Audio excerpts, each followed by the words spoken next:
നമസ്കാരം, good morning എല്ലാ പ്രേക്ഷകർക്കും. നല്ലൊരു രാവിലെ ആശംസിച്ചുകൊണ്ട് നമ്മുടെ ഇന്നത്തെ രാവിലെ തുടങ്ങുകയാണ്. നിരവധി വാർത്തകളുണ്ട്, വിശേഷങ്ങളുണ്ട്. എല്ലാ വാർത്തകളിലേക്കും വിശേഷങ്ങളെയും നേരെ ഞങ്ങൾ പ്രേക്ഷകരെ കൂട്ടിക്കൊണ്ടു പോവുകയാണ്. സ്വാഗതം ഒരിക്കൽ കൂടി എല്ലാ പ്രേക്ഷകർക്കും. രാവിലേക്ക് നോക്കാം പ്രധാന വാർത്തകൾ.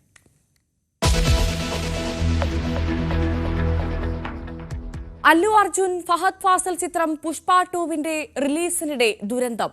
ഹൈദരാബാദ് ഗാന്ധിയ തിയേറ്ററിൽ തിക്കിലും തിരക്കിലും ഒരു മരണം. അപകടം അല്ലു അർജുൻ സിനിമ കാണാനെത്തിയ പ്രീമിയർ ഷോയ്ക്ക് മുൻപ്. കേരളത്തിലും പുഷ്പ 2 കാണാൻ ആരാധക പ്രവാഹം.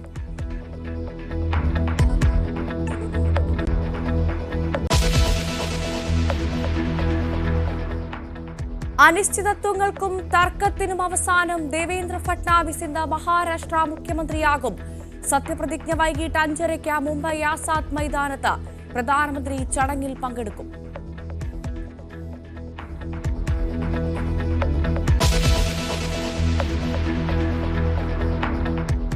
മുൻപും ആലപ്പുഴ മാതൃശിശു ആശുപത്രിയിൽ നവജാത ശിശുക്കൾക്ക് ഗുരുതര വൈകല്യങ്ങൾ. ആരോഗ്യ പ്രശ്നങ്ങൾ ഡോക്ടർ പുഷ്പയെടുത്ത പ്രസവങ്ങളിൽ. പല കുട്ടികളുടെയും ഞരമ്പ് തകർന്നതായി ആശുപത്രി സൂപ്രണ്ടിന്റെ വെളിപ്പെടുത്തൽ ന്യൂസ് 18നോട്. ഗർഭിണികളുടെയും കുഞ്ഞുങ്ങളുടെയും ജീവൻ അപകടത്തിലായിട്ടും നടപടിയില്ല. News 18 exclusive.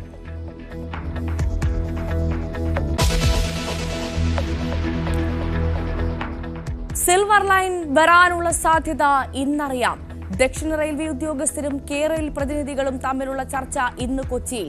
പദ്ധതി യാഥാർത്ഥ്യമാകുന്നത് സംബന്ധിച്ച ഇന്നത്തെ ചർച്ച നിർണായകം.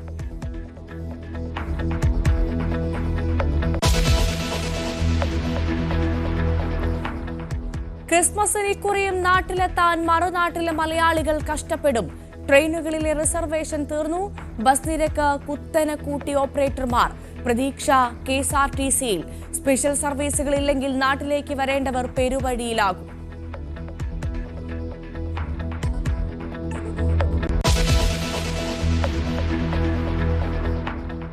സംഘർഷഭരിതമായ ബംഗ്ലാദേശിൽ പരിഷ്കരണ നടപടികളിലേക്ക് കടക്കുകയാണെന്ന് സർക്കാർ. ഷെയ്ഖ് ഹസീന ഭരണകൂടം രാജ്യത്തെ നശിപ്പിച്ചെന്ന് ഇടക്കാല പ്രസിഡന്റ് മുഹമ്മദ് യൂനസ്. ഹസീനയെ വിട്ടുകിട്ടാൻ ഇന്ത്യയോട് ആവശ്യപ്പെട്ടു.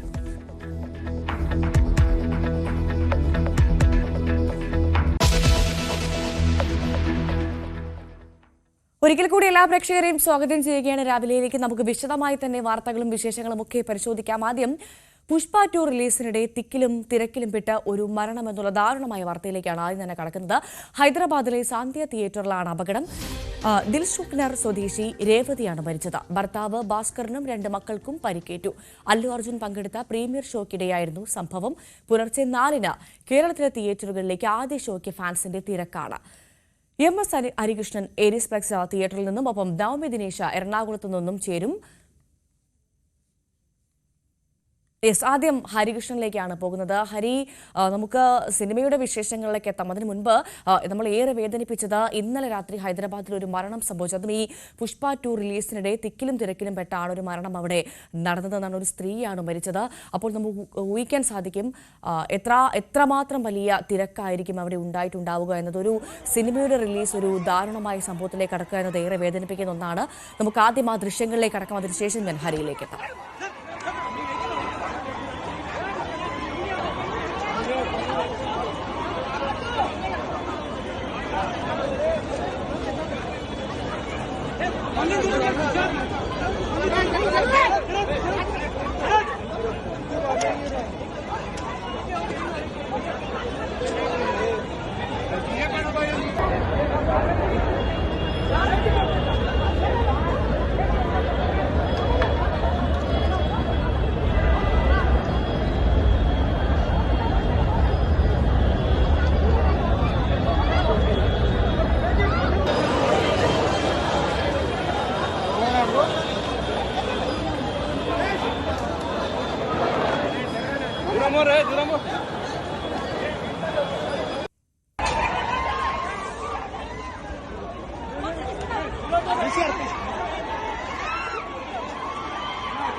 ഹരികൃഷ്ണൻ ചേർന്ന വിവരങ്ങളുമായി. ഹരി, നമ്മളിപ്പോൾ പ്രേക്ഷകരെ കാണിച്ചുകൊണ്ടിരിക്കുന്നത് ഇന്നലെ ഹൈദരാബാദിൽ നടന്ന ആ സിനിമ റിലീസിനിടെ ഉണ്ടായ തിക്കും തിരക്കുമാണ്. അല്ലു അർജുൻ വന്നതിന് ശേഷമാണ് ഇത്രമാത്രം തിരക്കുണ്ടായെന്ന് മനസ്സിലാക്കുന്നു. അതിദാരുണമായ സംഭവം എന്ന് തന്നെ പറയാം. കാരണം സിനിമ കാണാൻ കുടുംബത്തോടൊപ്പം ചെല്ലുക, അവിടെയുള്ള തിക്കിലും തിരക്കിലും പെട്ടൊരു സ്ത്രീക്ക് ജീവൻ നഷ്ടപ്പെടുക എന്ന് പറയുന്നത് വലിയ ദാരുണമായ സംഭവം തന്നെയാണ്.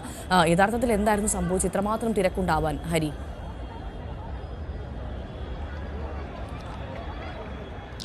ഭവ്യ, തീർച്ചയായും അതിദാരുണമായ സംഭവം തന്നെയാണ് ഇന്നലെ ഹൈദരാബാദ് സന്ധ്യ തിയേറ്ററിൽ നടന്നത്. പ്രധാനമായും സിനിമയുടെ അണിയറ പ്രവർത്തകർ നടത്തിയ പ്രിവ്യൂ ഷോ രാത്രി 11 മണിക്ക് ഹൈദരാബാദിൽ സ്ക്രീൻ ചെയ്തിരുന്നു. ബാക്കി എല്ലാ സ്ഥലങ്ങളിലും 4 മണിക്കായിരുന്നു ഫാൻ ഷോ ആരംഭിക്കുന്നത്. അതായത് അടുത്ത ദിവസം 4 മണിക്കായിരുന്നു ഫാൻ ഷോ ആരംഭിക്കുന്നത്. ഇന്നലെ രാത്രി 11 മണിയോടെയാണ് ഈ ഒരു പ്രീമിയർ ഷോ അണിയറ പ്രവർത്തകർ സംഘടിപ്പിച്ചത്. പക്ഷേ അവസാന നിമിഷമാണ് തിയേറ്ററിൽ അല്ലു അർജുനും സംവിധായകനായ സുകുമാറും പങ്കെടുക്കുമെന്നുള്ള വിവരം അറിയുന്നത്. അതിനു മുമ്പ് വരെ ഏകദേശം 3/4 മണിക്കൂർ വരെ ആ തിയേറ്ററിൽ അത്രയധികം തിരക്കുണ്ടായിരുന്നില്ല. ഈ ഒരു വിവരം വന്നതിന് ശേഷം തിരക്ക് അനിയന്ത്രിതമായി മാറുകയും പോലീസ് ഉൾപ്പെടെയുള്ളവർ അവിടെ എത്തുകയും ചെയ്യുന്നൊരു സാഹചര്യം ഉണ്ടായി. അല്ലു അർജുനെ കാണാൻ വേണ്ടിയിട്ടുള്ള ജനത്തിരക്ക് തന്നെയാണ് സന്ധ്യ തിയേറ്ററിൽ പിന്നീട് സംഭവിച്ച കാഴ്ചകൾ. ആ ഒരു തിരക്കിൽപ്പെട്ടാണ് ദിൽസുഖ് നഗർ സ്വദേശിനിയായ രേവതിക്ക് ജീവൻ നഷ്ടപ്പെട്ടത് എന്നാണ് മനസ്സിലാക്കുന്നത്. അതോടൊപ്പം തന്നെ ഒരു കുട്ടിയടക്കം 2 പേർ ബോധം കെട്ട് വീഴുന്നൊരു സാഹചര്യവും ഉണ്ടായി. പോലീസ് തിരക്ക് വലിയ രീതിയിൽ നിയന്ത്രിക്കാനാവാത്തൊരു സാഹചര്യം വരുമ്പോഴേക്കും ഈ ആളുകളെ നീക്കാൻ വേണ്ടിയിട്ട് പോലീസ് ലാത്തി വീശുകയുണ്ടായിരുന്നു. ആ ഒരു സാഹചര്യത്തിൽ കൂടിയാണ് രേവതിയുടെ മരണം സംഭവിച്ചതെന്ന് മനസ്സിലാക്കുന്നു. പോലീസുകാർ CPR ഉൾപ്പെടെ നൽകാൻ ശ്രമിച്ചെങ്കിൽ പോലും ജീവൻ രക്ഷിക്കാനായിരുന്നില്ല. ഇപ്പോഴും കുഴഞ്ഞു വീണ 2 പേർ ഗുരുതരമായ അവസ്ഥയിൽ ചികിത്സയിൽ കഴിയുകയാണ്. ആശുപത്രിയിൽ ചികിത്സയിൽ നിൽക്കുകയാണ് ആ 2 പേരും. അങ്ങനെ ഒരു അതിദാരുണമായ സംഭവം ഇന്നലെ രാത്രി നടക്കുന്നു. പുഷ്പയെ സംബന്ധിച്ചിടത്തോളം അത്രയധികം അല്ലു അർജുനെ സംബന്ധിച്ചിടത്തോളം തന്നെ ഈ 2ാം ഭാഗം വരുമ്പോഴേക്കും തിയേറ്ററിലൊട്ടാകെ തന്നെ ആരാധകരുടെ ജനത്തിരക്ക് തന്നെയാണുള്ളത്. ഇപ്പോൾ ഞാൻ നിൽക്കുന്ന എരിസ്പ്ലെക്സ് തിയേറ്ററിലാണ്. ഇവിടെയും ആദ്യത്തെ ഷോയ്ക്ക് വേണ്ടിയിട്ടുള്ള സ്ക്രീനുകളിലൊക്കെ തന്നെ ഹൗസ്ഫുള്ളായി മാറുന്നൊരു സാഹചര്യമുണ്ട്. അപ്പോൾ ഹൈദരാബാദിൽ പ്രത്യേകിച്ച് അല്ലു അർജുൻ ഏറ്റവും സ്ട്രോങ് ആയിട്ടുള്ളൊരു സ്ഥലത്ത് അത്രയധികം തിരക്ക് വരുന്നത് സ്വാഭാവികമാണ്. പക്ഷേ ആ ഒരു തിരക്ക് പ്രത്യേകിച്ച് എടുത്ത് നോക്കുകയാണെങ്കിൽ അല്ലു അർജുൻ സിനിമകൾക്ക് അവിടെ അല്ലു അർജുൻ എത്തും എന്നുള്ളത് 40 മിനിറ്റ് മുമ്പ് അറിഞ്ഞു എന്നുള്ളത് കാരണം അത്രയധികം തിരക്കിലേക്ക് കാര്യങ്ങൾ മാറുകയും ചെയ്തിരുന്നു. കുടുംബത്തോടൊപ്പമാണ് രേവതി എത്തിയത്. ഭർത്താവായ ഭാസ്കറിനൊപ്പവും 2 മക്കളായ തേജിനും സാൻവിക്കുമൊപ്പമാണ് സന്ധ്യ തിയേറ്ററിൽ എത്തിയത്. പക്ഷേ ഈ ഒരു പ്രിവ്യൂ ഷോ പ്രധാനമായും ഫാൻസിന് വേണ്ടിയിട്ടായിരിക്കും ഈ പ്രിവ്യൂ ഷോ സംഘടിപ്പിച്ചത്. അങ്ങനെ ഒരു ഫാമിലി ഷോ ആയിട്ട് മാറാറില്ല സാധാരണ പ്രിവ്യൂ ഷോകൾ. പക്ഷേ രേവതി എത്തിയത് കുടുംബമായിട്ടാണ്. അങ്ങനെ ഒരു സാഹചര്യത്തിൽ നിന്നുകൊണ്ട് ഈ ഒരു അതിദാരുണമായ സംഭവം എന്ന് തന്നെ പറയേണ്ടി വരും. പല വർഷങ്ങൾക്ക് മുമ്പ് തന്നെ ഈ ഫാൻ ഷോകളിൽ പ്രത്യേകിച്ച് ഇതുപോലൊരു തിരക്ക് കാരണം പലപ്പോഴും അപകടങ്ങൾ സംഭവിക്കാറുണ്ട്. പലരുടെയും ജീവൻ നഷ്ടപ്പെടുന്ന ഒരു സാഹചര്യവും ഉണ്ടായിട്ടുണ്ട്. ഇത്തവണ അത് വീണ്ടും ആവർത്തിക്കപ്പെടുന്നു എന്നുള്ള അതിദാരുണമായ സംഭവം തന്നെയാണ് ഹൈദരാബാദിൽ നിന്ന് നടക്കുന്നത്. മാത്രമല്ല പല സംസ്ഥാനങ്ങളിലും മെട്രോ നഗരങ്ങളിൽ ഉൾപ്പെടെ 4 മണിക്കാണ് സാധാരണയായി ഷോ ഉൾപ്പെടെ നടക്കുന്നത്. ഇവിടെ തിരുവനന്തപുരത്തും ഒക്കെ 4 മണിക്ക് തന്നെയാണ്. കേരളത്തിലൊട്ടാകെ. ശരി, ഞാൻ ഹരിയിലേക്ക് എത്താം. മുൻപ് ഇപ്പോൾ അല്ലു അർജുൻ അടക്കം താരം അല്ലു അർജുൻ സിനിമ കാണാനെത്തിയ ദൃശ്യങ്ങളുണ്ട്. ആ ദൃശ്യങ്ങളിലേക്ക് നമുക്ക് പോകാം. അദ്ദേഹം ഹൈദരാബാദിലടക്കം നിരവധി തിയേറ്ററുകളിലാണ് സിനിമ കാണാനെത്തുന്നത്. ആ ദൃശ്യങ്ങളിലേക്ക്.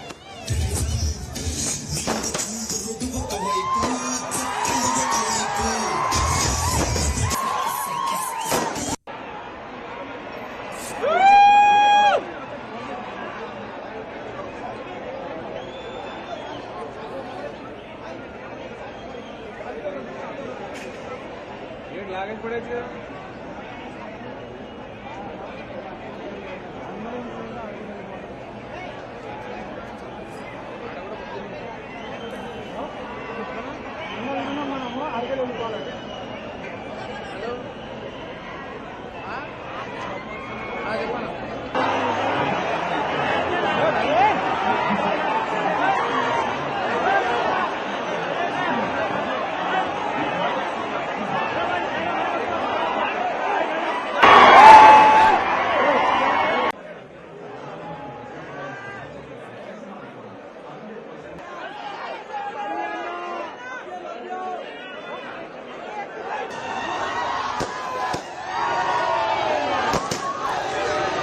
തെലുങ്കിലെ മറ്റൊരു താരത്തിന് ലഭിക്കാത്ത ഓപ്പണിംഗ് കളക്ഷൻ സ്വന്തമാക്കിയാണ് അല്ലു അർജുൻ ചിത്രം റിലീസിന് ഒരുങ്ങിയത്.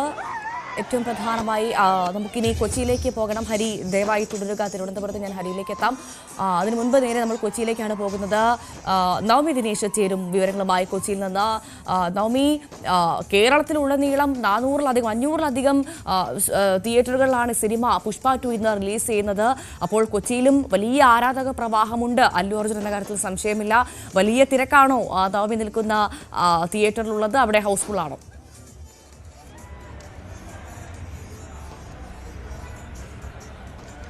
ഭവ്യ, പുലർച്ചെ 4 മണിക്ക് തന്നെ എല്ലാ തിയേറ്ററിലും, കേരളത്തിലെ എല്ലാ തിയേറ്ററുകളിലും പ്രദർശനം ആരംഭിച്ചു. കേരളത്തിൽ മാത്രമായി 600-ലധികം സ്ക്രീനുകളിലാണ് ചിത്രം പ്രദർശിപ്പിക്കുന്നത്.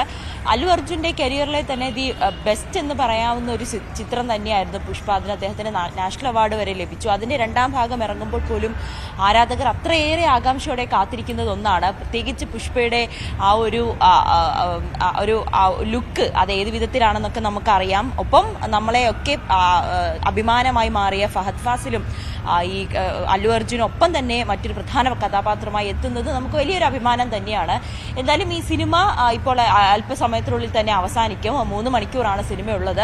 മലയാളത്തിൽ ഈ സിനിമയിൽ അല്ലു അർജുന് വേണ്ടി ഡബ് ചെയ്ത ജിസ്ജോയ് സിനിമ കണ്ട് പുറത്തേക്ക് ഇറങ്ങിയതേ ഉള്ളൂ. അല്പസമയത്തിന് മുമ്പാണ് അദ്ദേഹം പുറത്തേക്ക് ഇറങ്ങിയത്. അദ്ദേഹം തിയേറ്ററുകളിലെല്ലാം ഒന്ന് അദ്ദേഹത്തിന്റെ ശബ്ദം ആ തിയേറ്ററിൽ എങ്ങനെയാണ് പ്രേക്ഷകർ സ്വീകരിക്കുന്നതെന്ന് കാണാനായി എത്തിയിട്ടുണ്ട്. ഒരുപാട് സന്തോഷം അദ്ദേഹം പങ്കുവച്ചിട്ടുണ്ട്. ഒപ്പം അദ്ദേഹം എടുത്തു പറഞ്ഞത് ഫഹദ് ഫാസിലിന്റെ അഭിനയം തന്നെയാണ്, അത് തകർത്തു എന്ന് തന്നെ അദ്ദേഹം പറഞ്ഞു. ഒപ്പം അല്ലു അർജുനും നമ്മളൊക്കെ പ്രതീക്ഷിക്കുന്നതിൽ അപ്പുറത്തൊരു മാസ് ക്യാരക്ടറായിട്ട് തന്നെയാണ് അല്ലു അർജുൻ ഈ സിനിമയിൽ എത്തുന്നത്. ഒപ്പം ഈ ചിത്രത്തിലെ ഓരോ കഥാപാത്രങ്ങളും ഒപ്പം ഈ സംവിധായകന്റെ ഈ മികവ് അത് എടുത്തു പറയേണ്ടത് തന്നെയാണ്. എന്തായാലും ഞാനിപ്പോൾ നിൽക്കുന്നത് ഇടപ്പള്ളിയിലെ തിയേറ്ററിലാണ്. ഇവിടെയും 2 സ്ക്രീനുകളിലായി തന്നെ 4 മണിക്ക് തന്നെ സിനിമ ആരംഭിച്ചു കഴിഞ്ഞു. ഇപ്പൊ തന്നെ ഹൗസ്ഫുൾ ആയി. സാധാരണ ഫസ്റ്റ് ഡേ ഫസ്റ്റ് ഷോ എന്നൊക്കെ പറയുന്നത് ഫാൻസിന് വേണ്ടിയിട്ടുള്ളത് തന്നെയാണ്. അങ്ങനെ ഒത്തിരി ചെറുപ്പക്കാരൊക്കെ ഇവിടെ എത്തിയിട്ടുണ്ട്. അവരെന്തായാലും സിനിമ കണ്ട് പുറത്തിറങ്ങുമ്പോൾ നമുക്ക് അവരോട് തന്നെ അഭിപ്രായം ചോദിക്കാം. എന്തായാലും ഒട്ടും മോശമാകില്ല. അത്രയേറെ പ്രതീക്ഷയോടെ കാത്തിരിക്കുന്ന സിനിമയാണ്. അല്ലു അർജുൻ സിനിമയുടെ എല്ലാ മാസും എല്ലാ എരിവും പുളിവും ഒക്കെയുള്ള ഒരു അടിപൊളി എന്റർടൈനർ. ഇന്നെന്തായാലും കേരളത്തിലെ തിയേറ്ററുകളിൽ നമുക്ക് കാണാൻ സാധിക്കുക അല്ലു അർജുൻ ഫാൻസിനെ തന്നെയാണ്. നവമി എങ്ങനെയാണ്? അല്ലു അർജുന്റെ ഫാനാണോ?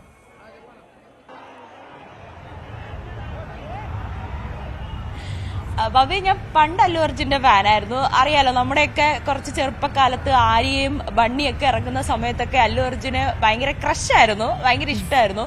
പക്ഷെ ഇപ്പൊ അങ്ങനെ വലിയ മാസ് പടങ്ങളോടൊന്നും എനിക്ക് വലിയ താല്പര്യമില്ല. ഈ പുഷ്പ 2 കാണാൻ അത്ര എക്സൈറ്റ്മെന്റ് ഇല്ല. അല്ല, എനിക്ക് പൊതുവെ ഭയങ്കര അടിപ്പടങ്ങളോട് വലിയ താല്പര്യമില്ലാത്ത ഒരാളാണ്. എങ്കിലും ഒരു തിയേറ്റർ എക്സ്പീരിയൻസ് എന്ന രീതിയിൽ പുഷ്പ 2 വേണമെങ്കിൽ പോയി കാണാം എന്നേ ഉള്ളൂ. അങ്ങനെ വല്ല കാത്തിരുന്നൊരു സിനിമയൊന്നുമല്ല. എന്നാലും അല്ലു അർജുനെ ഇഷ്ടമാണ്.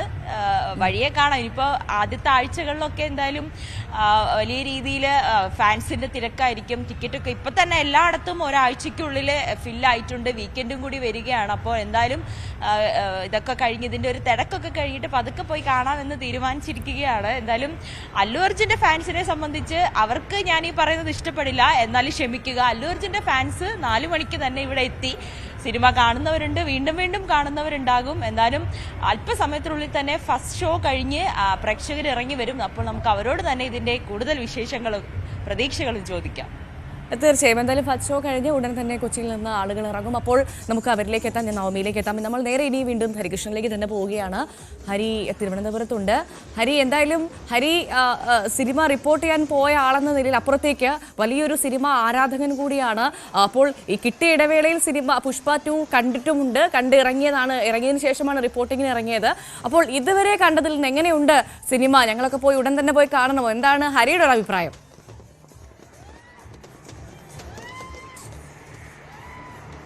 ഭവ്യ, തീർച്ചയായും നമുക്ക് 2021 റിലീസായ പുഷ്പ എന്ന സിനിമ ഉണ്ടാക്കിയ ഒരു കോളിളക്കം ചെറുതൊന്നുമല്ല. അപ്പോൾ അതുകൊണ്ട് തന്നെ പുഷ്പ 2 കാണാനുള്ള ഒരു ആകാംക്ഷയും ആവേശവും അത്രയധികം ഉണ്ടായിരുന്നു. 4 മണിക്കുള്ള ഫാൻ ഷോയ്ക്ക് തന്നെ ടിക്കറ്റ് എടുത്ത് ഞാൻ കയറിയിരുന്നു. അപ്പോൾ സിനിമയുടെ ആദ്യ പകുതിയും കഴിഞ്ഞ് 2ാം പകുതിയുടെ എളുപ്പത്തിലാണ് നമ്മൾ ഈ ഒരു വാർത്ത റിപ്പോർട്ട് ചെയ്യാൻ വേണ്ടി തന്നെ നമുക്ക് വരുന്നത്. കാരണം അതിദാരുണമായ വാർത്തയാണല്ലോ നടന്നത്. അപ്പോൾ അത് റിപ്പോർട്ട് ചെയ്യേണ്ട ഒരു ആവശ്യകതയുമുണ്ട്. അപ്പോൾ എന്തായാലും ആദ്യ പകുതി കണ്ടിറങ്ങുമ്പോൾ തന്നെ കൃത്യമായൊരു മാസ് അപ്പീലുള്ള ഒരു സിനിമ തന്നെയാണ്. സിനിമയിൽ ഇഷ്ടപ്പെടാത്ത സംഭവങ്ങളുമുണ്ട്, ഇഷ്ടപ്പെട്ട സംഭവങ്ങളും ഒക്കെ തന്നെയുണ്ട്. പക്ഷേ ഒരു ഡീറ്റെയിൽ റിവ്യൂ ആയിട്ട് തന്നെ പറയണമെന്നുണ്ട്. പക്ഷേ എന്തായാലും ഒരു അല്ലു അർജുൻ ആരാധന ആരാധകരെ സംബന്ധിച്ചിടത്തോളം പുഷ്പ 2 എന്ന സിനിമയുടെ ഒരു ഗ്രാൻഡ്നെസ് ഒക്കെ തന്നെ കൃത്യമായി കൊണ്ടുവരാൻ ശ്രമിച്ചിട്ടുണ്ട്. ആദ്യ ഭാഗത്തിൽ നിന്നും ഒരുപാട് എക്സ്പെക്ട് ചെയ്യുന്ന ആരാധകരുമുണ്ട് ഈ സിനിമയിൽ നിന്ന്. അപ്പോൾ രണ്ടാം ഭാഗത്തിലേക്ക് വരുമ്പോൾ സംവിധായകനും അതിൻ്റെ അത്യധികം പ്രഷറിലേക്കും കാര്യങ്ങൾ മാറുകയാണ്. ബഡ്ജറ്റ് വൈസ് മാറുന്നു, എല്ലാ തരത്തിലും സ്കെയിലും മാറുകയാണ് സിനിമയെ സംബന്ധിച്ചിടത്തോളം.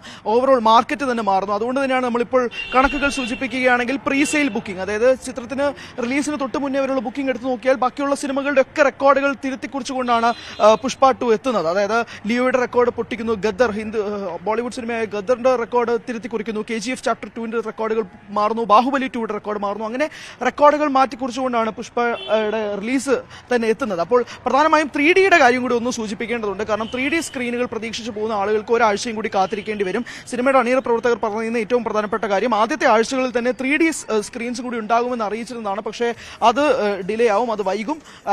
2D സ്ക്രീൻസിൽ മാത്രമായിരിക്കും ആദ്യത്തെ ആഴ്ച പ്രദർശനം ഉണ്ടാവുക. 12-ാം തീയതി മുതലായിരിക്കും 3Dയിലേക്ക് പുഷ്പ തിയേറ്ററുകളിലേക്ക് എത്തുന്ന എന്നൊരു കാര്യം കൂടി ഇപ്പോൾ എടുത്തു പറയട്ടെ. എന്തായാലും സിനിമ ആദ്യ പകുതി കഴിഞ്ഞിട്ട് നിൽക്കുന്ന ഒരു സാഹചര്യമാണ്. രണ്ടാം പകുതിയുടെ ഏകദേശം മധ്യത്തോളം കഴിഞ്ഞിരിക്കുന്നു. 3 മണിക്കൂർ 21 മിനിറ്റാണ് സിനിമയുടെ ഡ്യൂറേഷൻ എന്ന് പറയുന്നത്. 4 മണിക്ക് കൃത്യം ഷോ ആരംഭിക്കുകയും ചെയ്തു. 7:20 തന്നെ സിനിമ അവസാനിക്കുകയും ചെയ്തു. പ്രേക്ഷകരുടെ പ്രതികരണം വളരെ വിലപ്പെട്ടതാണ്. കാരണം കഴിഞ്ഞ കുറച്ച് സിനിമകൾ പ്രത്യേകിച്ച് എടുത്ത് നോക്കുകയാണെങ്കിൽ വലിയ ബിഗ് ബഡ്ജറ്റിൽ റിലീസായ ചിത്രങ്ങളൊക്കെ തന്നെ ആദ്യ ദിവസം തകർന്നടിയുന്ന കാഴ്ചയുണ്ടായിരുന്നു. നെഗറ്റീവായിട്ടുള്ള അഭിപ്രായങ്ങൾ പ്രത്യേകിച്ച് പല സിനിമകൾക്കും ലഭിക്കുന്ന ഒരു സാഹചര്യം ഉണ്ടായി. അങ്ങനെ ഒരു സാഹചര്യത്തിലേക്ക് പുഷ്പ മാറുകയാണെങ്കിൽ, പുഷ്പയുടെ രണ്ടാം ഭാഗം സാഹചര്യമുണ്ടോ അല്ലെങ്കിൽ എന്താണ് പ്രേക്ഷകരുടെ അഭിപ്രായം നമുക്ക് അറിയണം. പ്രേക്ഷകരുടെ അഭിപ്രായം ഹരി പറഞ്ഞതുപോലെ വളരെ വിലപ്പെട്ടതാണ്.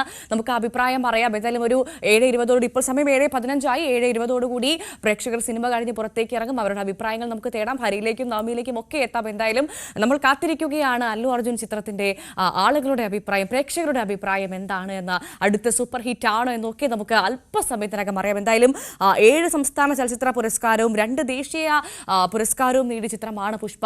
ആദ്യ പുഷ്പ സിനിമ എന്ന് പറയുന്നത്. അപ്പോൾ രണ്ടാമതിന് എന്ത് സംഭവിക്കും, ആരാധകർ എങ്ങനെ ഏറ്റെടുക്കും എന്നൊക്കെ നമുക്ക് അറിയാം. എന്തായാലും അല്പസമയം കൂടി പ്രേക്ഷകർ ദയവായി ഞങ്ങൾക്കൊപ്പം തുടരുക, കാത്തിരിക്കുക. എന്നാൽ ചിത്രത്തിൽ അല്ലു അർജുനു വേണ്ടി ഡബ് ചെയ്തത് സംവിധായകൻ ജിസ് ജോയാണ്. ചിത്രത്തിൽ ഫഹദ് ഫാസിൽ മികച്ച പ്രകടനമാണ് കാഴ്ചവെച്ചത്. ചിത്രത്തിന്റെ ഭാഗമായതിൽ അഭിമാനമുണ്ടെന്നും അദ്ദേഹം പറഞ്ഞു. അദ്ദേഹത്തിന്റെ വാക്കുകൾ കേൾക്കാം. ഫഹദിനെ ഭയങ്കര ആർപ്പവിളിയും ഒക്കെ ആയിരുന്നു. അല്ല, രണ്ടുപേരും അസലായിട്ടുണ്ട്. ഡബ് ചെയ്തപ്പോഴേ കണ്ടതാണ്. പക്ഷെ ഒരുമിച്ച് കാണുമ്പോൾ കുറെ കൂടെ ഭയങ്കര സന്തോഷമുണ്ട്. പാട്ടുകളും ഒക്കെ, പിന്നെ ഓരോ സീനിനും ആൾക്കാർ ഭയങ്കര ഫുൾ ഫാൻസാണ് തിയേറ്ററിനകത്ത്. ഭയങ്കര ആർപ്പവിളിയും ഒക്കെയാണ്.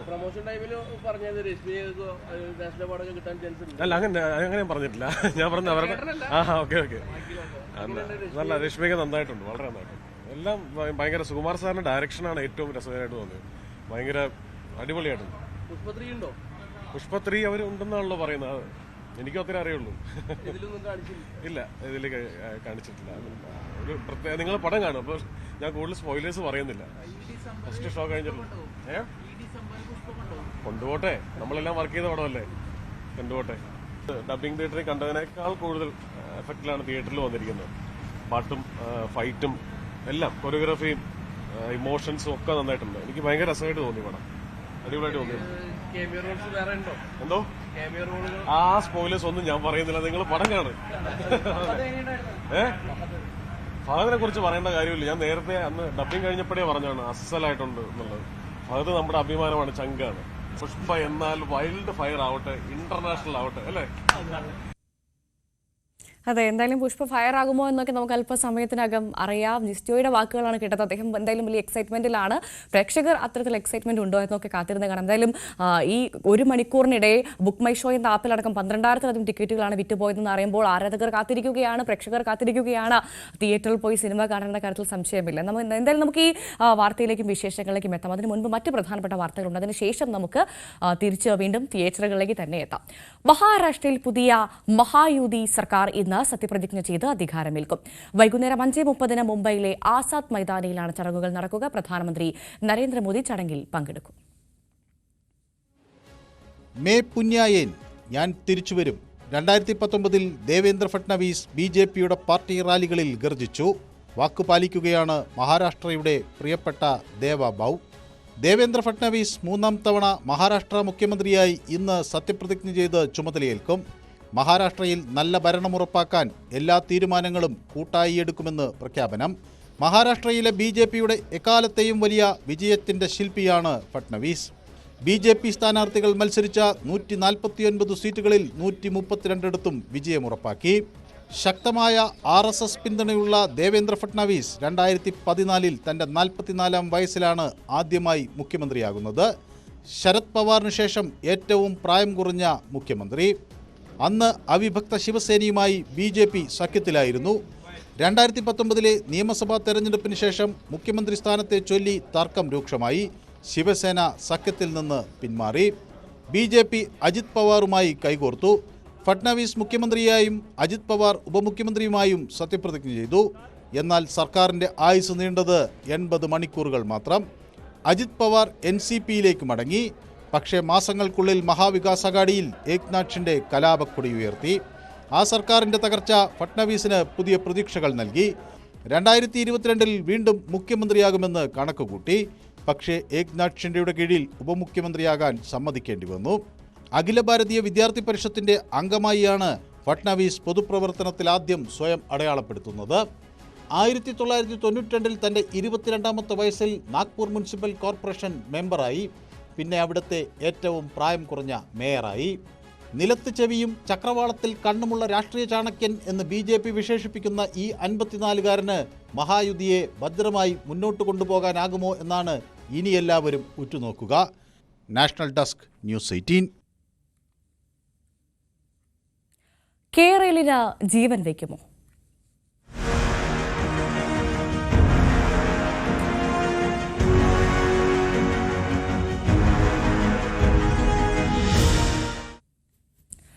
സിൽവർ ലൈൻ പദ്ധതിയിലെ നിർണായക യോഗം ഇന്ന് കൊച്ചിയിൽ. ദക്ഷിണ റെയിൽവേയും KRail അധികൃതരുമായി ഉച്ചയ്ക്ക് 2:30 എറണാകുളം ചീഫ് അഡ്മിനിസ്ട്രേറ്റീവ് ഓഫീസറുടെ ഓഫീസിലാണ് കൂടിക്കാഴ്ച നടത്തുന്നത്. KRail MD V അജിത് കുമാറും യോഗത്തിൽ പങ്കെടുക്കും. DPR പുതുക്കി സമർപ്പിക്കാൻ KRail അധികൃതരോട് റെയിൽവേ നേരത്തെ ആവശ്യപ്പെട്ടിരുന്നു. സ്റ്റാൻഡേർഡ് ഗേജ് മാറ്റി ബ്രോഡ് ഗേജ് ആക്കണമെന്നാണ് റെയിൽവേയുടെ ആവശ്യം. ഇന്ത്യൻ റെയിൽവേയുടെ ശൃംഖലയുമായി ചേർന്ന് പോകുന്ന ലൈൻ വേണമെന്നും ഈ പാത വന്ദേ ഭാരതിന് സർവീസ് നടത്താൻ പാകത്തിനുള്ളതാണെന്നും നിർദ്ദേശിച്ചിരുന്നു. റെയിൽവേ നിർദ്ദേശിച്ചിരിക്കുന്ന വിഷയങ്ങളിൽ വ്യക്തത വരുന്നതോടെ പദ്ധതിയുടെ നിർണായക ഘട്ടങ്ങളിലേക്ക് കടക്കുമെന്നാണ് പ്രതീക്ഷിക്കുന്നത്. ക്രിസ്മസ് പുതുവത്സര സമയത്ത് മറുനാട്ടിലേക്കുള്ള മലയാളികളുടെ യാത്ര പ്രതിസന്ധിയിലാകും. മിക്ക ട്രെയിനുകളിലെയും റിസർവേഷൻ കഴിഞ്ഞു. ബസ് ചാർജ് റോക്കറ്റ് പോലെ ഉയരുകയാണ്. സ്പെഷ്യൽ ട്രെയിനുകളും ബസ്സുകളും സർവീസ് നടത്തുക മാത്രമാണ് ഒരേയൊരു പോംവഴി. ഇതര സംസ്ഥാനങ്ങളിൽ നിന്ന് ക്രിസ്മസിന് നാട്ടിലേക്ക് വരേണ്ടവർ ഏറെയാണ്.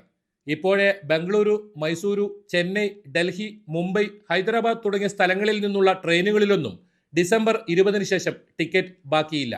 ചെന്നൈ തിരുവനന്തപുരം മെയിലിൽ സ്ലീപ്പറിൽ വെയിറ്റിംഗ് ലിസ്റ്റ് 200 മുകളിലായി. 23 അനന്തപുരിയിൽ 400 കടന്നു. ബംഗളൂരിൽ നിന്നുള്ള ഐലൻഡ്, മൈസൂരു കൊച്ചുവേളി, ഹൈദരാബാദിൽ നിന്നുള്ള ശബരി എക്സ്പ്രസ്സുകളിലും 25-ാം തീയതി വരെ ടിക്കറ്റില്ല. കേരളത്തിലെ 2 വന്ദേ ഭാരത് ട്രെയിനുകളിലും ഈ ദിവസങ്ങളിൽ ടിക്കറ്റില്ല. സാധാരണഗതിയിൽ ആഘോഷവേളകളിൽ ഉണ്ടാകുന്ന യാത്രാദുരിതം ഇപ്രാവശ്യവും പുതുവത്സരവും ക്രിസ്മസ് പ്രമാണിച്ച് വളരെ നേരത്തെ തന്നെ തുടങ്ങിയിരിക്കുന്നു. നമുക്ക് ആവശ്യമായ ട്രെയിനുകളില്ല എന്നുള്ളത് തന്നെയാണ് ഇതിൻ്റെ ഏറ്റവും വലിയ ഒരു സവിശേഷത. അതേപോലെ തന്നെ ഉള്ള ട്രെയിനുകൾക്കാണെങ്കിൽ കോച്ചുകൾ വേണ്ടത്രയില്ല. അപ്പോൾ നിലവിലുള്ള കോച്ചുകളുടെ എണ്ണം വർദ്ധിപ്പിക്കുകയും അതേപോലെ തന്നെ പുതിയ ട്രെയിനുകൾ അനുവദിക്കുകയും ചെയ്യുന്നതിന് പുറമെ സ്പെഷ്യൽ ട്രെയിനുകളുടെ എണ്ണം വളരെയധികം കൂട്ടുക. ബസ് യാത്രയും എളുപ്പമാകില്ല. ട്രെയിൻ ടിക്കറ്റുകൾ വിറ്റുതീർന്നതോടെ ബസ് ഓപ്പറേറ്റർമാർ നിരക്ക് കുത്തനെ കൂട്ടി. തിരുവനന്തപുരം ബംഗളൂരു ബസ് നിരക്ക് 3500 മുതൽ 5000 വരെ എത്തി. തിരക്ക് കൂടുന്നതോടെ ഇനിയും കൂടും.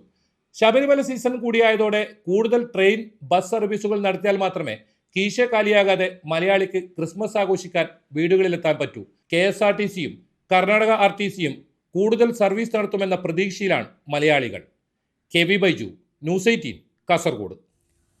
നമ്മളിപ്പോൾ കണ്ടത് ഇതര സംസ്ഥാനത്ത് നിന്ന് നമ്മുടെ നാട്ടിലേക്ക് കേരളത്തിലേക്ക് എത്താനുള്ള യാത്രാ ദുരിതത്തിന്റെ കാഴ്ചയാണ്. അതുപോലെ തന്നെ പ്രധാനമാണ് ഈ കേരളത്തിൽ നിന്ന് നമ്മൾ മറ്റ് ജില്ലകളിലേക്ക് യാത്ര ചെയ്യാൻ പോലും സാധിക്കാത്ത സാഹചര്യമാണ്. കാരണം ഒരു മാസം മുൻപ് അല്ലെങ്കിൽ 2 മാസം മുൻപേ ഈ ഒരു ആഘോഷവേളയിലുള്ള ടിക്കറ്റുകളൊക്കെ മുഴുവനായി കഴിഞ്ഞു, അല്ലെങ്കിൽ റിസർവായി കഴിഞ്ഞു എന്നുള്ളത് വലിയൊരു ദുരന്തം തന്നെയാണ്. കാരണം ഒരു ജില്ലയിൽ നിന്ന് മറ്റൊരു ജില്ലയിലേക്ക് പോകാനുള്ള ആളുകളെ സംബന്ധിച്ച് ടിക്കറ്റ് ഇല്ലാത്ത അവസ്ഥയാണ്. ഇപ്പോൾ പറഞ്ഞതുപോലെ തന്നെ ബസ് ചാർജ് ആണെങ്കിൽ കുത്തനെ ഉയരുന്ന സാഹചര്യം. ഇതിനൊരു പരിഹാരം ഉണ്ടായേ മതിയാകുള്ളത് സാധാരണക്കാരെ സംബന്ധിച്ച് വലിയ ആവശ്യം തന്നെയാണ്. എന്തായാലും അത്തരത്തിലൊരു പരിഹാരം ഉണ്ടാകും, സ്പെഷ്യൽ ട്രെയിനുകൾ അനുവദിക്കുമെന്നൊക്കെ നമുക്ക് പ്രതീക്ഷിക്കാമല്ലേ. മറ്റു വാർത്തയിലേക്ക് എത്താം ഇടവേളയ്ക്ക് ശേഷം.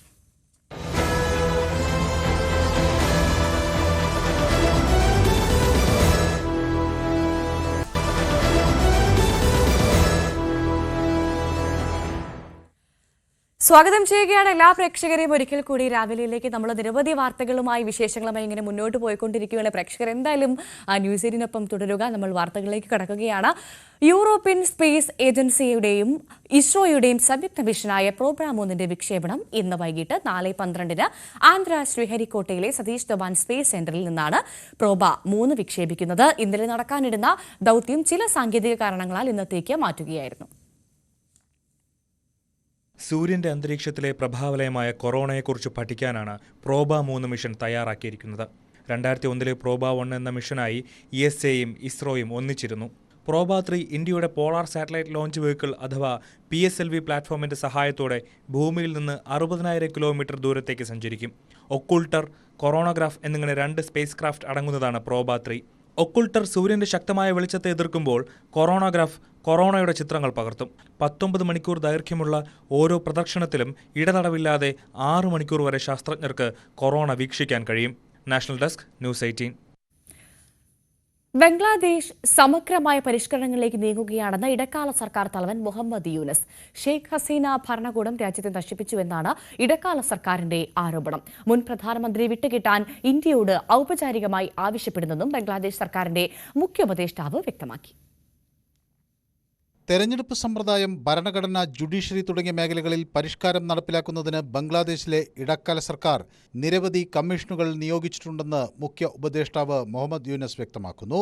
കമ്മീഷനുകളുടെ ശുപാർശകൾ ലഭിച്ച ശേഷം ജനുവരിയോടെ അത് നടപ്പാക്കും. ഭരണഘടനാപരവും നീതിന്യായപരവുമായ പരിഷ്കാരങ്ങൾ കൊണ്ടുവന്നതിന് ശേഷം മാത്രമേ പൊതു തെരഞ്ഞെടുപ്പ് നടത്തൂ. തെരഞ്ഞെടുപ്പ് നടത്തുന്നതിന് മുമ്പ് ബംഗ്ലാദേശിന് സമ്പദ് വ്യവസ്ഥ, ഭരണം, ബ്യൂറോക്രസി, ജുഡീഷ്യറി എന്നിവയിൽ സമഗ്രമായ പരിഷ്കരണങ്ങൾ ആവശ്യമാണ്. ഷെയ്ഖ് ഹസീനയുടെ 15 വർഷത്തെ ഭരണത്തിൽ രാജ്യത്തെ ഭരണ സംവിധാനം പൂർണ്ണമായും തകർന്നുവെന്നും ജനാധിപത്യം, സാമ്പത്തിക സ്ഥിരത, പൊതുവിശ്വാസം എന്നിവ പുനഃസ്ഥാപിച്ചുകൊണ്ട് അത് പുനർനിർമ്മിക്കുക എന്ന വലിയ ദൗത്യമാണ് മുന്നിലുള്ളത് എന്ന് 84-കാരനായ നൊബേൽ സമ്മാന ജേതാവ് പറയുന്നു. ബംഗ്ലാദേശിലെ ഇന്റർനാഷണൽ ക്രൈംസ് ട്രിബ്യൂണലിന്റെ വിചാരണ പൂർത്തിയായാൽ ഹസീനയെ കൈമാറാൻ ഇന്ത്യയോട് ഔദ്യോഗികമായി അഭ്യർത്ഥിക്കും. ഇരു രാജ്യങ്ങളും ഒപ്പുവെച്ച അന്താരാഷ്ട്ര നിയമപ്രകാരം ഇന്ത്യ അതനുസരിക്കാൻ ബാധ്യസ്ഥരാണെന്നും മുഹമ്മദ് യൂനസ്. രാഷ്ട്രീയക്കാരനല്ല എന്ന് വ്യക്തമാക്കുന്ന യൂനസ് അടുത്ത തെരഞ്ഞെടുപ്പിൽ മത്സരിക്കാനില്ല എന്ന് തറപ്പിച്ചു പറയുന്നു. ബംഗ്ലാദേശിലെ ഇടക്കാല ഗവൺമെന്റിന്റെ തലവനായി 100 ദിവസം തികയുന്ന സാഹചര്യത്തിൽ യൂനസ് മാധ്യമങ്ങൾക്ക് പ്രത്യേക അഭിമുഖം അനുവദിച്ചു. അതേസമയം സർക്കാരിലുള്ള വിദ്യാർത്ഥി നേതാക്കൾ അവരുടെ ഇന്ത്യാവിരുദ്ധ നിലപാട് കടുപ്പിക്കുകയാണ്. ബംഗ്ലാദേശിൽ മതമൗലികവാദം വളരുന്നു എന്ന പ്രചാരണത്തെ ചെറുക്കുന്നതിന് ഒരു മീഡിയ സെൽ രൂപീകരിക്കാനുള്ള പദ്ധതി മുഖ്യ ഉപദേഷ്ടാവ് മുഹമ്മദ് യൂനസുമായുള്ള കൂടിക്കാഴ്ചയ്ക്ക് ശേഷം വിദ്യാർത്ഥി നേതാക്കൾ പ്രഖ്യാപിച്ചു. News desk, News 18. ഡോളറിന് വെല്ലുവിളി ഉയർത്തി ബ്രിക്സ് കറൻസി യാഥാർത്ഥ്യമാകുമോ? ബ്രിക്സ് കറൻസി എന്ന റഷ്യയുടെ ആശയത്തോട് ഇന്ത്യ ഇതുവരെ നിലപാട് വ്യക്തമാക്കിയിട്ടുമില്ല. അമേരിക്ക ബ്രിക്സ് രാജ്യങ്ങളുടെ നീക്കത്തിൽ കടുത്ത എതിർപ്പ് ഉയർത്തിയതോടെ നിലപാട് സ്വീകരിക്കുന്നതിൽ ഇന്ത്യയ്ക്കും ആശയക്കുഴപ്പമുണ്ട്. അമേരിക്ക അംഗമല്ലാത്ത ഏക സുപ്രധാന അന്താരാഷ്ട്ര സഖ്യമാണ് ബ്രിക്സ്. 2009 രൂപം കൊണ്ട ബ്രിക്സിൽ ബ്രസീൽ, റഷ്യ, ഇന്ത്യ, ചൈന, ദക്ഷിണാഫ്രിക്ക, ഇറാൻ, ഈജിപ്ത്, എത്യോപ്യ, UAE എന്നീ രാജ്യങ്ങളാണ് ഉൾപ്പെടുന്നത്. അന്താരാഷ്ട്ര പണമിടപാടുകൾക്ക് ഡോളറിന് ബദലായി ബ്രിക്സ് കറൻസി ഉണ്ടാവണമെന്ന് നേരത്തെ തന്നെ ആവശ്യമുയർന്നിരുന്നു. ചൈനയും റഷ്യയുമാണ് ഈ ആവശ്യത്തിന്റെ മുൻനിരയിൽ ഉണ്ടായിരുന്നത്. കഴിഞ്ഞ മാസം റഷ്യയിലെ കസാനിൽ നടന്ന സമ്മേളനത്തിൽ ഡോളർ ഇതര കറൻസി ഉപയോഗിച്ച് വ്യാപാരം നടത്തുന്നത് ബ്രിക്സ് രാജ്യങ്ങൾ ചർച്ച ചെയ്തിരുന്നു. പ്രാദേശിക കറൻസികളെ ശക്തിപ്പെടുത്തുന്നതിന് വേണ്ടിയായിരുന്നു ഈ നീക്കം. ബ്രിക്സ് പേ എന്ന പേരിൽ സ്വന്തം പേയ്മെന്റ് സംവിധാനം വികസിപ്പിച്ചെടുക്കണമെന്നായിരുന്നു റഷ്യയുടെ ആവശ്യം. എന്നാൽ ആ ആശയത്തോട് ഇന്ത്യ ഇതുവരെ നിലപാടെടുത്തിട്ടില്ല. പാർലമെന്റിൽ ഇത് സംബന്ധിച്ചുയർന്ന ചോദ്യത്തോട് വ്യക്തത വരുത്താതെയാണ് ധനമന്ത്രി നിലപാടെടുത്തത്. ഇത്തരമൊരു ആശയം റഷ്യ മുന്നോട്ട് വെച്ചിട്ടുണ്ട് എന്ന് മാത്രമാണ് ധനകാര്യ സഹമന്ത്രി പങ്കജ് ചൗധരിയുടെ പ്രതികരണം. ബ്രിക്സ് രാജ്യങ്ങളുടെ നീക്കത്തെ തുടക്കത്തിലെ തന്നെ തടയിടാനാണ് അമേരിക്കയുടെ നീക്കം.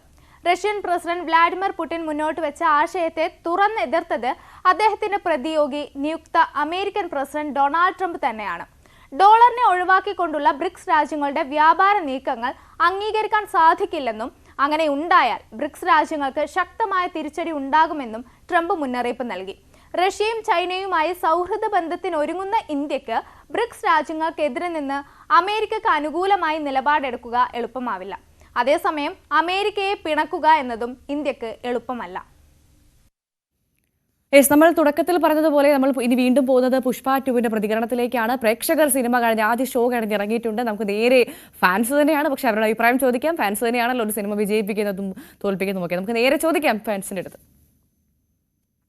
യെസ്, പുഷ്പ 2 റിലീസ് ആദ്യത്തെ ഷോ കഴിഞ്ഞ് പ്രേക്ഷകരെല്ലാവരും പുറത്തേക്ക് എത്തുകയാണ്. നമുക്ക് കൊച്ചിയിലേക്ക് പോകാം. ആദ്യം കൊച്ചിയിൽ നവമി ദിനേശ് ഉണ്ട് വിവരങ്ങളുമായി. നവമി, എന്തായാലും ആദ്യ ഷോ കഴിഞ്ഞ് പ്രേക്ഷകരൊക്കെ ഫാൻസൊക്കെ പുറത്തേക്ക് ഇറങ്ങുകയാണ്. ഇന്നെന്തായാലും കൂടുതൽ ഫാൻസ് തന്നെയാണ് സിനിമ കാണുക. അപ്പോൾ സ്വാഭാവികമായും നമുക്ക് പോസിറ്റീവായുള്ള അഭിപ്രായം മാത്രമേ കിട്ടൂ എന്ന കാര്യത്തിൽ സംശയം തന്നെ. നമുക്ക് അവരുടെ അഭിപ്രായം ചോദിക്കാം അല്ലേ നവമി? എന്താണ് സിനിമയുടെ അഭിപ്രായം എന്നൊക്കെ?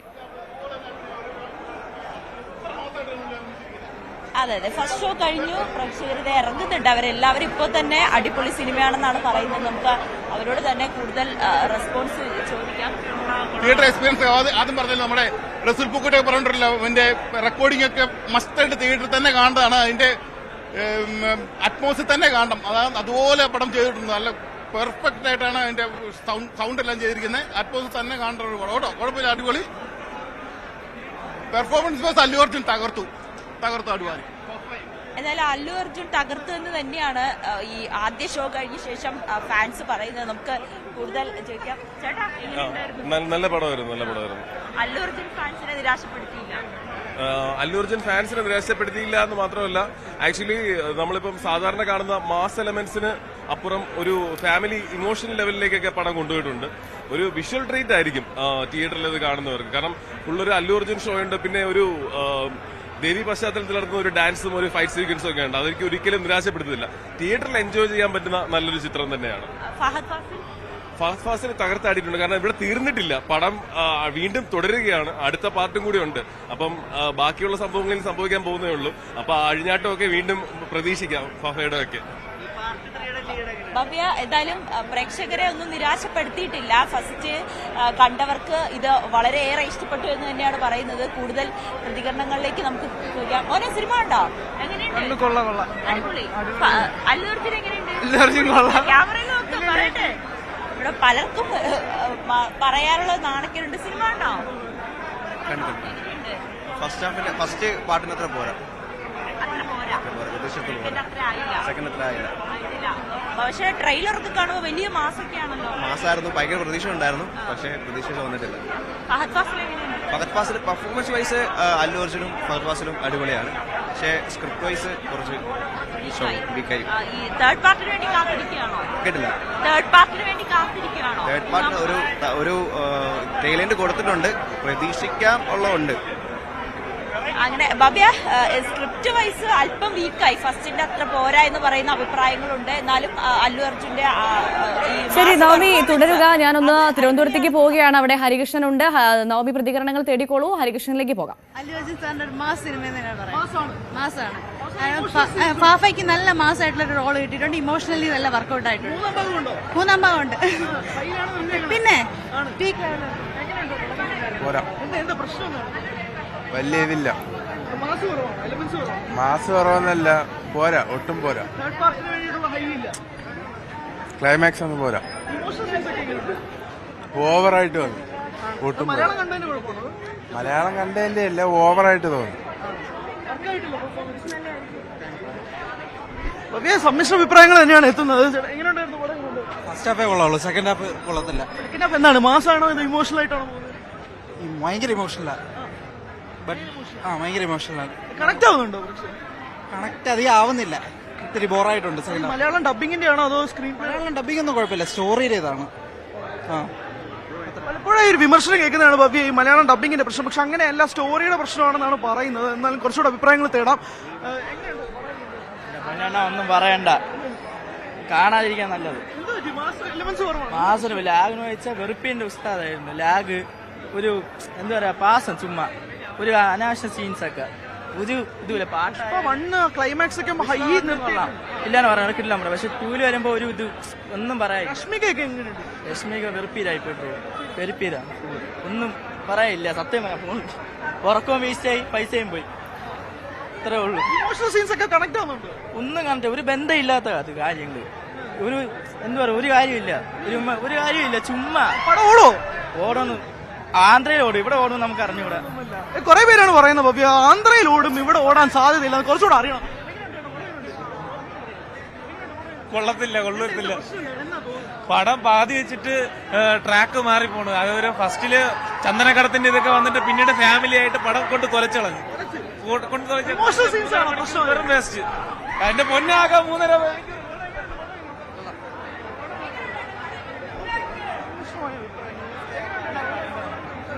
ചവറ കൊള്ളത്തില്ല. ഫസ്റ്റ് ഹാഫിന്റെ ഒരു നീതി പോലും പുലർത്തിയില്ല. ഫസ്റ്റ് ഹാഫ് കൊള്ളാം, ബാക്കിയെല്ലാം ചവറായി പോയി. സെക്കൻഡ് സീൻസ് ഉണ്ട്, പക്ഷെ അവസാനം എല്ലാം സീരിയൽ ലെവൽ മേക്കിംഗ് ആയി, ഒട്ടും കൊള്ളത്തില്ല. ഒന്നും വർക്കായില്ല. നല്ല ഷോക്കായിരുന്നു. തിയേറ്റർ കൂവലായിരുന്നു. ഇമോഷണൽ സീൻസ് ഞാനും കേട്ടു കുറച്ച് കൂവൽ, അതുകൊണ്ട് ചോദിക്കുന്നു. മറ്റേ ഫസ്റ്റ് ഹാഫ് നൈസ്, തുടക്കമൊക്കെ നൈസായിരുന്നു. ഫസ്റ്റ് ഹാഫ് ഒക്കെ ഇന്റർവൽ പഞ്ചൊക്കെ സൂപ്പർ ആയിരുന്നു. സെക്കൻഡ് ഹാഫ് തുടങ്ങിയ സാരി കൊടുത്ത് സംഭവില്ലേ, അത് കഴിഞ്ഞ് അവിടെ തൊട്ടങ്ങോട്ട് അവരാധം പടം ഫുള്ള് വളരെ ശോകം. ക്ലൈമാക്സ് ഒക്കെ പക്കാ സീരിയൽ എടുത്ത് വെച്ചേക്കും. എന്നാലും നമ്മളൊരു പ്രതീക്ഷ വയ്ക്കുമല്ലോ, ഒരു ഹൈ ആണ്, അങ്ങനെ ഒന്നും തിയേറ്ററിൽ നിന്ന് ലഭിക്കുന്നില്ല. ഹൈ മൊമെന്റ് ഒന്നും ഇല്ലായിരുന്നു.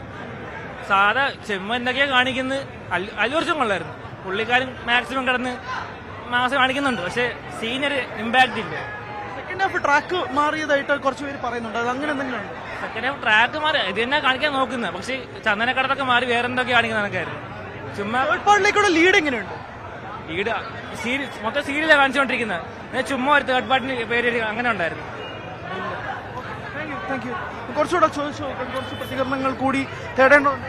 മരണമാസ് സൂപ്പർ, ഉഗ്രം, ഒന്നും പറയാനില്ല. എന്റെ പൊന്നബി ഉറക്കം കളഞ്ഞത് മാത്രം മിച്ചം, അത് മാത്രമേ പറയാവുള്ളൂ. പ്രശ്നം എന്ന് പറഞ്ഞാൽ ഫൈറ്റ് കുറച്ച് ലാഗ് മീൻസ് അങ്ങനെയല്ല, കുറച്ച് ഓവറായി പോയി, അത്ര മാത്രമേ പറയാവുള്ളൂ. ഇത് മാത്രമേ കണ്ടിട്ടില്ല, കടിച്ചു തിന്നണത്. മാരകം. പോട്ടോ. ഓക്കെ, അങ്ങനെ ഭവ്യ, നമ്മൾ പ്രതികരണം തേടുന്നതൊക്കെ സമ്മിശ്ര അഭിപ്രായങ്ങളാണെന്ന് പറയേണ്ടി വരും. എന്നാലും കുറച്ച് കൂടുതൽ നെഗറ്റീവ് അഭിപ്രായങ്ങളും കേൾക്കുന്നുണ്ട് എന്ന് പറഞ്ഞാലും അതിന് തെറ്റൊന്നുമില്ല. കുറച്ചുകൂടെ ആളുകൾ, പ്രത്യേകിച്ച് ഈ ഏരീസ് തിയേറ്ററിൽ 6 സ്ക്രീനിലും ഇതാണ്.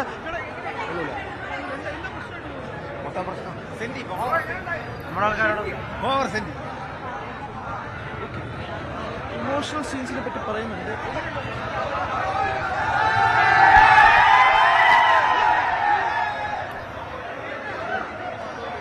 ഭവ്യ, ഇത് ഏറ്റവും പ്രധാനപ്പെട്ടത് അല്ലു അർജുന്റെ ഏറ്റവും ട്രെൻഡിങ് ആയ ഒരു വേഷം ഉണ്ടായിരുന്നു. അപ്പൊ ആ വേഷത്തിൽ എത്തിയ ഒരു ആരാധകൻ ചേരുന്നുണ്ട്.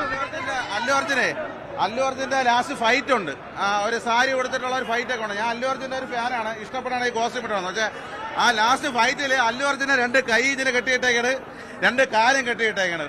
കുറെ പേര് വെട്ടോത്തി അത് ഇത് കൊണ്ടുവരുന്നത് അല്ലു അർജുന്. നമുക്ക് ഈ 2 കൈയും കാലും കെട്ടിയിരിക്കുമ്പോഴത്തേക്കും ഇടീറ്റൊന്നും മൂത്രം ഒഴിക്കാൻ പറ്റൂല, ഒന്നും ചൊറിയാൻ പറ്റൂല. പിന്നെ രണ്ടാമത്തെ കാര്യം എന്ന് പറയുന്നത് ഒന്ന് തൂറാൻ പോലും പറ്റൂല. പക്ഷെ ആ ഫൈറ്റ് മോശമായി, നല്ല ഫൈറ്റ് ആയിരുന്നു, പക്ഷെ അങ്ങനെ ഫൈറ്റ് വേണ്ടായിരുന്നു. പുഷ്പടാ, പുഷ്പരാജ്. പിന്നെ അണ്ണഞ്ഞ വേറെ ഡയലോഗ് ഉണ്ട് കേട്ടാ പുഷ്പയില്ല. ഡയലോഗ് എന്നറിയാമോ? ഈ സാരി ഉടുത്തോണ്ട് വരുമായിരുന്നു, സാരി ഉടുത്തോണ്ട് വന്നപ്പോഴത്തേക്ക് അണ്ണന്റെ ഡയലോഗ് ഞാൻ പറയണേ, ആണുങ്ങൾ സാരി ഉടുക്കുന്നത് ദേവിക്ക് നമ്മൾ നേർച്ച ചെയ്യുന്നതാണ്. അതായത് നമ്മുടെ മനസ്സിൽ എന്തെങ്കിലും ആഗ്രഹം ഉണ്ടെങ്കിൽ ദേവി നടത്തി തരുമെന്നാണ് പറയുന്നത്. അതാണ് പുഷ്പ, അതാണ് അണ്ണൻ സാരി ഉടുത്തത്, മനസ്സിലായില്ലേ? അത് സിനിമയിലെ ഡയലോഗാണ്. എന്നാലും ആവറേജ് മൂവിയാണ്, കുറ്റം പറയുന്നില്ല. ഫസ്റ്റ് ഹാഫൊക്കെ ഒരു കുഴപ്പമില്ലാതെ പോയതാണ്. പക്ഷേ ഈ സ്റ്റണ്ട് നമുക്കൊന്ന് ചൊറിയാനും പറ്റൂല, ഒന്ന് തൂറാനും പറ്റൂല, വല്ലാത്തൊരവസ്ഥ. സുമേഷേ, പുഷ്പടാ ബാബ. ഈ കോസ്റ്റ്യൂം അല്ല എനിക്ക് ആദ്യം അറിയാമോ, നമ്മുടെ ദൃശ്യം കാണാൻ നമ്മളൊരു ചങ്ക് പ്രായമുണ്ട്. നമുക്ക് മറ്റ് അഭിപ്രായങ്ങൾ കൂടി കയറാം. അങ്ങനെ ആരാധന കൊണ്ടുള്ള ഒരു ആരാധകൻ അല്ലു അർജുന്റെ വേഷമൊക്കെ ധരിച്ചെത്തിയിരിക്കുന്നത് പടം കൊള്ളാം, ഓണ പടം. എന്നിട്ട് അവറേജ്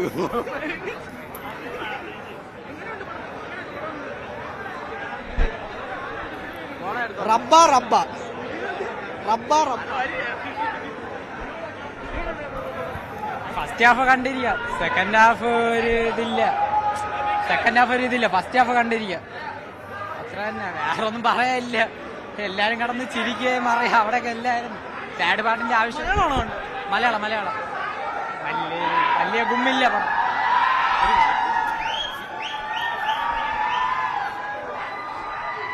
തിരുവനന്തപുരത്തുള്ള സിനിമ കഴിഞ്ഞ ആരാധകർ, പ്രേക്ഷകർ ഇറങ്ങിയതിനു ശേഷമുള്ളവരുടെ പ്രതികരണമാണ് നമ്മൾ കേട്ടത്.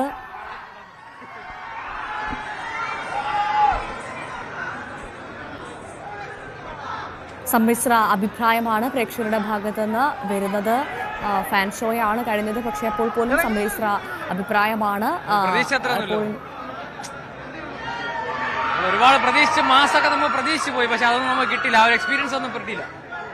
നമ്മൾ പ്രതീക്ഷിച്ച ഒരു എക്സ്പീരിയൻസ് ഒന്നും കിട്ടിയിട്ടില്ല. അതൊന്നും ഒരു ഇൻട്രസ്റ്റിംഗ് ആയിട്ടൊന്നും തോന്നുന്നില്ല.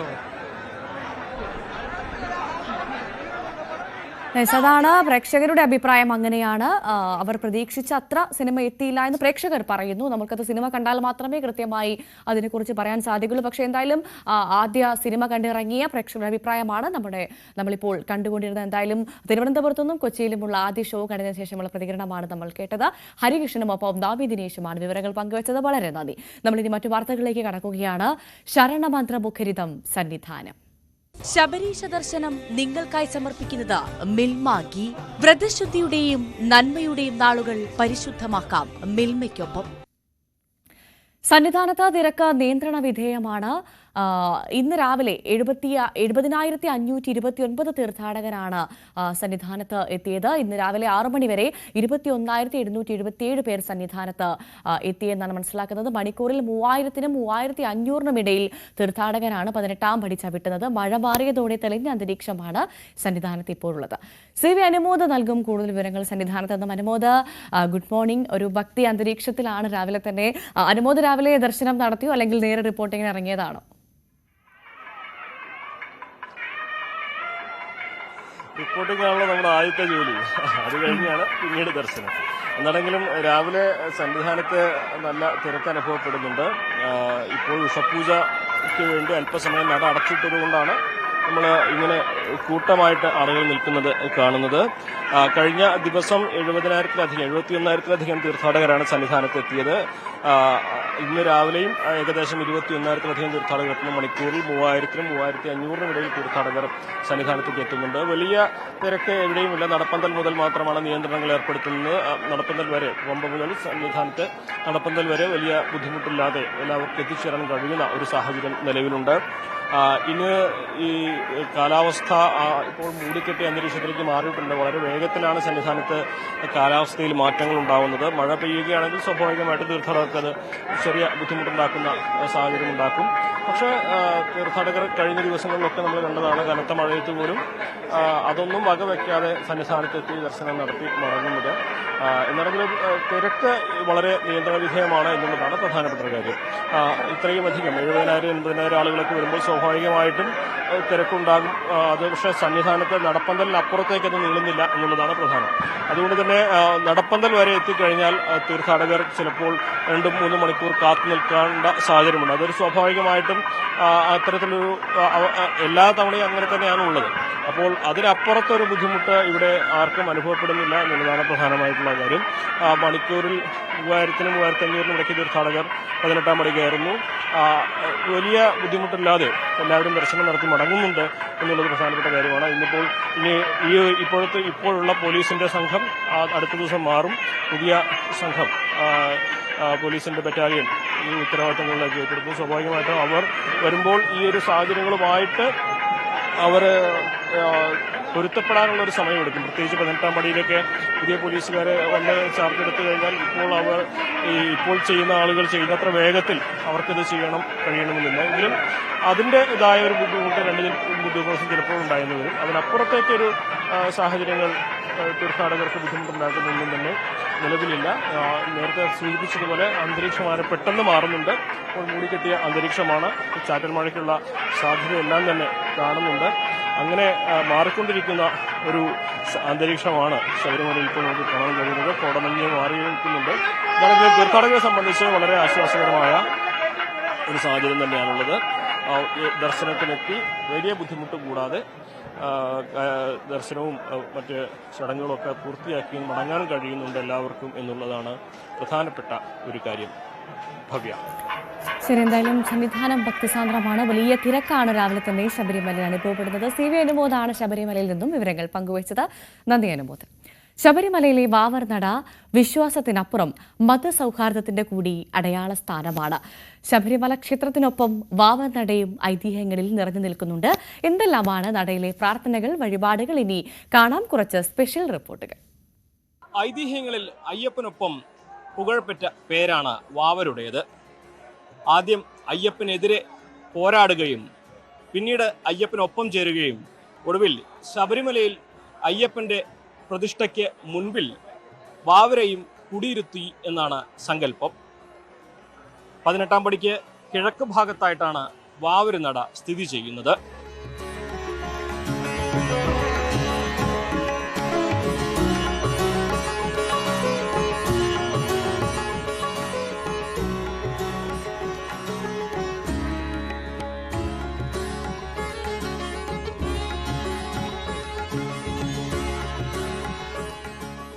അയ്യപ്പനും വാവരും ഒരു കാലഘട്ടത്തിൽ ജീവിച്ചിരുന്നു എന്നുള്ളതും അവർ രണ്ടുപേരും വിധാതാവിന്റെ വിധി നിശ്ചയം, ദൈവത്തിന്റെ വിധി നിശ്ചയം.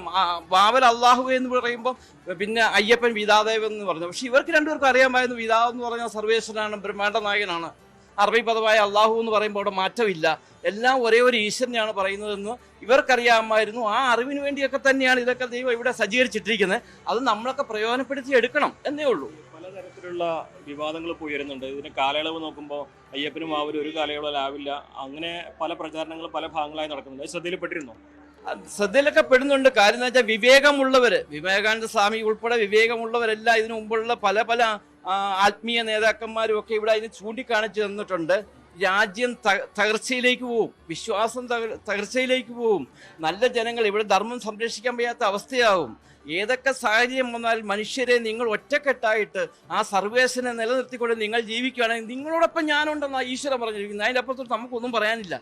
ഈശ്വരൻ ഉണ്ടെങ്കിൽ നമ്മളൊക്കെ വിജയം. അപ്പം ഈശ്വരൻ ഉണ്ടാകുമെന്ന് പറഞ്ഞിട്ടുണ്ട്. നമ്മൾ നന്മയുടെ പാദത്തിലേക്ക് നല്ലത് ഉദ്ദേശിച്ചുകൊണ്ട്, നമ്മുടെ രാജ്യത്തിൻ്റെ നന്മ ഉദ്ദേശിച്ചുകൊണ്ട്, നമ്മുടെ ജനങ്ങളുടെ നന്മ ഉദ്ദേശിച്ചുകൊണ്ട്, നമ്മുടെ നന്മ ഉദ്ദേശിച്ചുകൊണ്ട് നമ്മൾ നീങ്ങുകയാണെങ്കിൽ ഈശ്വരൻ നമ്മളോടൊപ്പം നമ്മുടെ ഭാഗം തന്നെ വിജയിക്കുള്ളൂ. ഈ പ്രചാരണം നടത്തുന്നവർക്കൊക്കെ ഉദ്ദേശം സ്വാഭാവികമായിട്ടും പ്രചാരണം നടത്തുന്നവരെ കുറിച്ചൊന്നും ഞാൻ പറയുന്നില്ല. കാര്യം എന്താണെന്ന് ചോദിച്ചു കഴിഞ്ഞാൽ എന്താണ് ഈ പ്രചാരണത്തിന്റെ പിന്നിലുള്ള ഉദ്ദേശ ലക്ഷ്യം എന്നുള്ളത് ഈ പ്രചരിപ്പിക്കുന്നവർക്കേ അറിയുള്ളൂ. ചിലപ്പോൾ ഒരുപക്ഷെ രാഷ്ട്രീയമാകാം, ചിലപ്പം വേറെ എന്തുകൊണ്ടും ആണോ എനിക്കറിയില്ല. അങ്ങനെയെങ്കിലൊക്കെ വരുന്ന കാലഘട്ടം വരുമെന്ന് നേരത്തെ സൂചിപ്പിച്ചിട്ടുണ്ട്. ഇതൊക്കെ വരുന്നതിൽ അത്ഭുതമൊന്നും എന്നെ സംബന്ധിച്ചിടത്തോളം ഇല്ല. ഇതൊക്കെ ഉണ്ടായെങ്കിലേ ദൈവം പറഞ്ഞ കാര്യം നടക്കുകയുള്ളൂ. ഈശ്വരൻ പറഞ്ഞിട്ടുണ്ടെന്ന് പറഞ്ഞത് ഇപ്പം ഈശ്വരൻ പറഞ്ഞിട്ടുള്ളത് ലോകത്ത് നിന്ന് നടന്നുകൊണ്ടിരിക്കുന്ന പല പല കാരണങ്ങൾ നമ്മൾ മനുഷ്യരായി നമുക്ക് ചിന്തിച്ചാൽ മനസ്സിലാകും. അപ്പം ആ മനസ്സിലാകുന്ന ഈശ്വരൻ മുൻകാലങ്ങളിൽ പ്രമാണങ്ങളിൽ കൂടി പറഞ്ഞിട്ടുള്ള കാര്യങ്ങളാണ്. അപ്പം ആ ഈശ്വരൻ പറഞ്ഞിട്ടുള്ള കാര്യങ്ങൾ ഇവിടെ നടന്നില്ലെങ്കിൽ ഈശ്വരൻ എന്ന് പറയുന്ന അർത്ഥം എന്താണ്, ആ പ്രമാണങ്ങൾ എന്താണ്? അപ്പം ഇതൊക്കെ നടക്കും.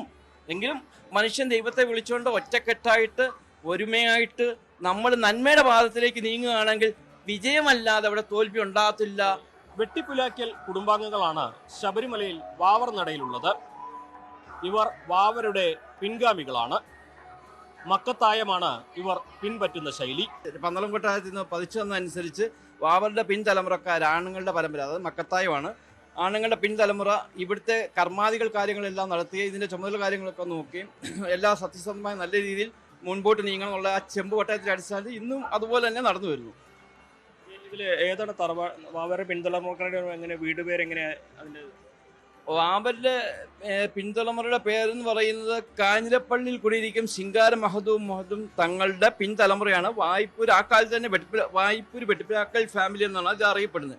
കാഞ്ഞിരപ്പള്ളിയിൽ നിന്നും വായ്പൂർ വന്ന് താമസമാക്കിയാണ് പണ്ട് കാലം തൊട്ട്. ഇന്നും വായ്പൂർ അതിൻ്റെ ആസ്ഥാനമായിട്ടുണ്ട്. അതിൻ്റെ കുടുംബക്കാർ പല ജില്ലകളിലായിട്ട് കഴിയുന്നു. വായ്പൂർ വെട്ടിപ്പിലാക്കൽ ഫാമിലി എന്നാണ് അറിയപ്പെടുന്നത്. ഇപ്പോൾ ഓരോ തലമുറ മാറി വരുമ്പോൾ അങ്ങും ഈ തലമുറയിലെ പുതിയ കണ്ണിയായിരിക്കും അല്ലേ?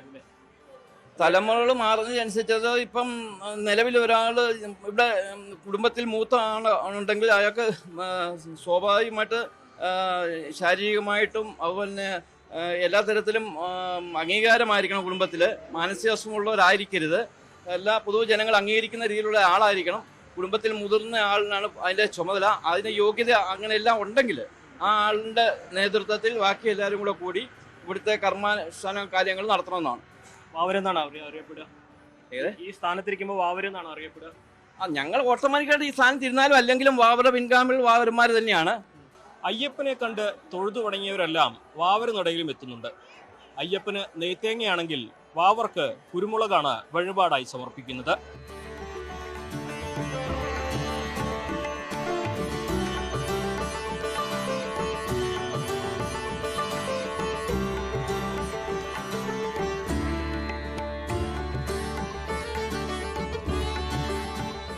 ഇവിടെ നമ്മൾ പിന്നെ കൽക്കണ്ണും കുരുമുളകും പ്രസാദമായിട്ട് കൊടുക്കുന്നു. ആൾക്കാർ വരുവാണെങ്കിൽ അവർ പറയുന്നു പ്രാർത്ഥിക്കണമെന്ന് പറയുന്നു. അവരുടെ തലയിൽ കൈ വെച്ച് പ്രാർത്ഥിക്കും, അല്ലാതെയും പ്രാർത്ഥിക്കും.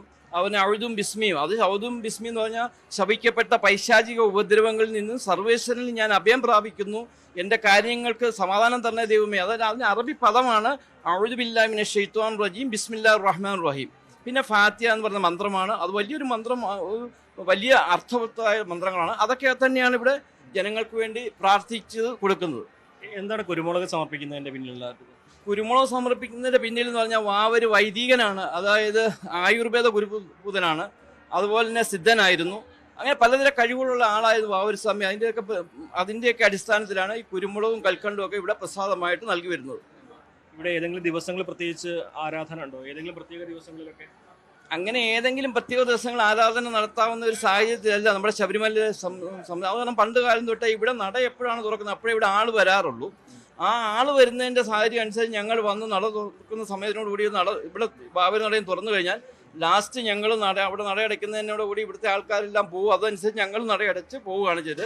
അതിനോടുള്ളിൽ ഞങ്ങൾ നട തുറന്നു കഴിഞ്ഞാൽ അവസാനമാണ് അടയ്ക്കുന്നത്. ഇതിനോടുള്ളിൽ ആരൊക്കെ ഇവിടെ വരുന്നുണ്ടോ അവർക്കെല്ലാം പ്രസാദം കൊടുക്കുകയും മന്ത്രിക്കുകയും പ്രാർത്ഥിക്കുകയും ഒക്കെ ചെയ്യുന്ന ജോലിയാണ് ഞങ്ങളുടെ ഈ കുടുംബത്തിൽ നിന്ന് വരുന്നവരുടെ ഉത്തരവാദിത്വം. ഞങ്ങൾ കുരുമുളകാണ് എല്ലാ വർഷവും വഴിപാടായി കൊണ്ടുവരാറ്. അത് ഇവിടെ വരാൻ തുടങ്ങി അന്ന് മുതൽ ഇത് ചെയ്യുന്നുണ്ട്.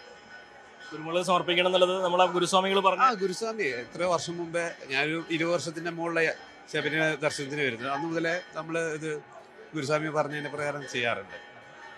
വേറെ എന്തൊക്കെയാ കൊണ്ടുവരാറും കുരുമുളകിന് പുറമെ വേറെ എന്തെങ്കിലും? പിന്നെ മാളികപ്പുറത്ത് നിവേദ്യം കൊടുക്കുന്നതും ഇവിടെ വാവര് നടയില് കുരുമുളക് തന്നെ കൊണ്ടുവരും. അയ്യപ്പന് നെയ്യ് എന്നുള്ള പോലെ വാവരന് കുരുമുളക്. അതെ അതെ, തീർച്ചയായിട്ടും. ജാതി മത സങ്കല്പങ്ങൾക്ക് അതീതമായ പ്രതിഷ്ഠയാണ് ശബരിമലയിലേത്. വാവരുസ്വാമിയുടെ സാന്നിധ്യം അതിന് കൂടുതൽ ശക്തി പകരുന്നു. ഈ മതമൈത്രിയുടെ അടയാളം മലയാളിയുടെ മതസൗഹാർദ്ദത്തിൻ്റെ കൂടി ചിത്രമാവുകയാണ്. ശരിക്കും വാവരുനട മതേതരത്തിന്റെ ഒരു അടയാളം കൂടിയല്ലേ? തീർച്ചയായിട്ടും നമുക്ക് മനസ്സിലാക്കാമല്ലോ, ഹിന്ദുവും മുസ്ലിമും ഒരുമിക്കുന്ന സംഗമമാണ്. ഹിന്ദു മുസ്ലിം മാത്രമല്ല, ക്രിസ്ത്യനായിട്ട് ആരൊക്കെ ആകട്ടെ ഏതൊക്കെ തരത്തിലുള്ള മനുഷ്യരിവിടെ വന്നാലും വരലാന്ന് ആർക്കും ഒന്നും പറയാൻ പറ്റൂല. കാരണം എല്ലാ തരത്തിലുള്ള മനുഷ്യരിവിടെ വന്നാലും എല്ലാ മനുഷ്യനിലും ആഗ്രഹം എന്താണ്? സർവേശ്വര, നീ ഞങ്ങൾക്ക് ഒരുമിപ്പിക്കണം, ഞങ്ങളെ വിജയിപ്പിക്കണം, നന്മയിലാക്കണം. അത് നമുക്ക് എന്തെങ്കിലും ബലഹീനതകളുണ്ടെങ്കിൽ പ്രാർത്ഥനയിൽ കൂടി ഈശ്വര രക്ഷിക്കണം. ഇതൊക്കെ തന്നെയാണ് മനുഷ്യന്റെ ആഗ്രഹങ്ങളും മനുഷ്യൻ പറയുന്നതൊക്കെ ഇതൊക്കെ തന്നെയാണ്. ആ വഴികളിലേക്ക് തന്നെ ദൈവം വിജയത്തിലേക്ക് ആക്കട്ടെ എല്ലാവരെയും എന്ന് മാത്രമേ എനിക്ക് പറയാനാവുള്ളൂ. ശബരിമലയിൽ നിന്നും ഷിജു ചവറയ്ക്കൊപ്പം CB അനുമോദ്, ന്യൂസ് 18. സന്നിധാനത്ത് ചോറൂണ് പിഞ്ചു കുഞ്ഞുങ്ങൾ മാത്രമല്ല വലിയ കുട്ടികളും എത്താറുണ്ട്. കഴിഞ്ഞ ദിവസം അത്തരത്തിൽ ചില കാഴ്ചകളും സന്നിധാനം സോപാനത്തിന് മുൻപിൽ കണ്ടു. ആ കാഴ്ചകളിലേക്ക്. 6 മാസം മുതൽ 7 വയസ്സുവരെ പ്രായമുള്ള കുട്ടികളാണ് സന്നിധാനത്ത് സോപാനത്തിന് മുൻപിൽ ചോറൂൺ ചടങ്ങിന് അവരുടെ രക്ഷിതാക്കൾക്കൊപ്പം ഇരുന്നത്. കുഞ്ഞുകുട്ടികൾ കൗതുകപൂർവ്വം നിവേദ്യച്ചോറും പായസവും രുചിച്ചപ്പോൾ വലിയ കുട്ടികൾക്ക് അച്ഛന്മാരുടെ മടിയിലിരുന്ന് കഴിക്കുന്നത് അത്ര രുചിച്ചില്ല.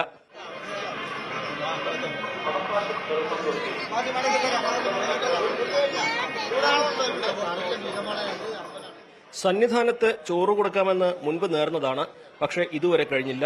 7 വയസ്സുകാരി ശിവാംഗയ്ക്ക് ചോറ് കൊടുത്ത ശേഷം അച്ഛൻ പറയുന്നു, അവിടെ ചോറ് കൊടുക്കാൻ അമ്മ നേർന്നിനി, ഭാര്യന്റെ അമ്മ നേർന്നിനി. അപ്പൊ അങ്ങനെ ഇപ്പൊ കൊടുക്കാണ്. ഫസ്റ്റ് പേരാണ് ഭാര്യന്റെ അമ്മയും ഫസ്റ്റ് പേരാണ് അങ്ങനെ കൊടുക്കാണ്. തൊടുപുഴയിൽ നിന്ന് വന്ന മിഥുന് മകന് 6ാം മാസത്തിൽ തന്നെ ഇവിടെ എത്തി ചോറ് കൊടുക്കാൻ കഴിഞ്ഞതിന്റെ സന്തോഷമായിരുന്നു പങ്കുവെക്കാനുണ്ടായിരുന്നത്. നേർന്നിട്ടുണ്ടായിരുന്നു ചോറ് കൊടുത്തോളാന്നുള്ളത്. ഞങ്ങൾക്ക് ഒരുപാട് കാലം കാത്തിരുന്നിട്ട് കിട്ടിയതാ. പിന്നെ അതുപോലെ കുറച്ച് ഞങ്ങൾ ഈ സമയത്ത് ഇവിടെ ഉണ്ടായിരുന്നു. അതെ, ഞങ്ങള് പുറത്താണ്. അപ്പോ സമയത്ത് ഇവിടെ കൃത്യം വന്നപ്പോ എന്തായാലും ഉണ്ടായിരുന്നു. ഇപ്രാവശ്യം എന്തായാലും ചോറ് കൊടുത്തേക്കാന്ന് വിചാരിച്ചിട്ട് തന്നെ. സന്നിധാനത്ത് രാവിലെ ഉഷപൂജയ്ക്ക് ശേഷമാണ് ചോറൂൺ ചടങ്ങ് നടക്കാറുള്ളത്. ന്യൂസ് 18 സന്നിധാനം.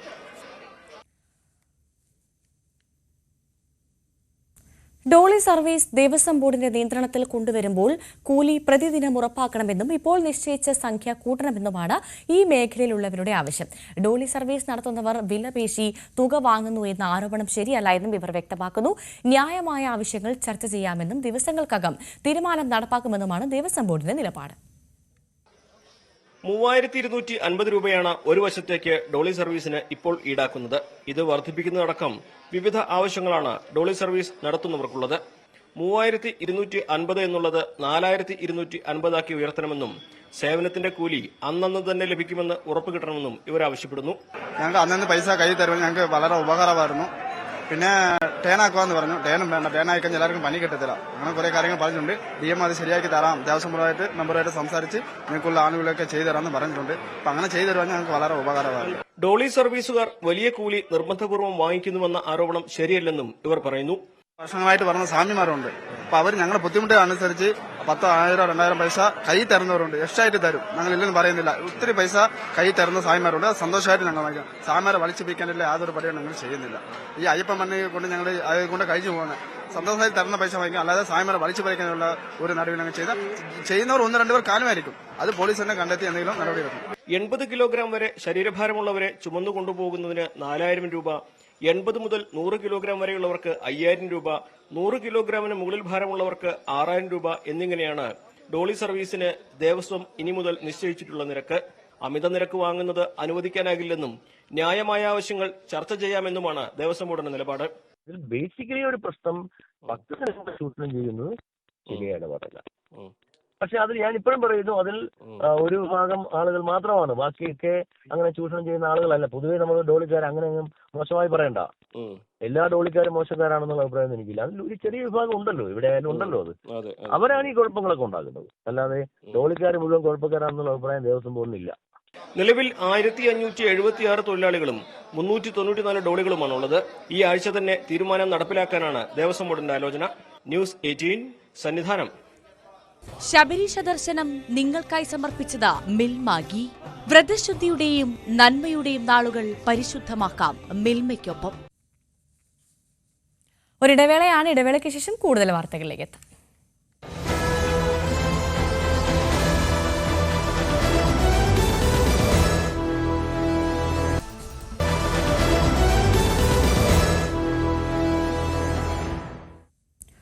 തിരികെ വാർത്തയിലേക്ക് എല്ലാവർക്കും ഒരിക്കൽ കൂടി സ്വാഗതം ചെയ്യുകയാണ്. രാവിലെയിലേക്ക് നമ്മളിനി പോകുന്നത് വളരെ പ്രധാനപ്പെട്ട ഒരു വാർത്തയിലേക്കാണ്.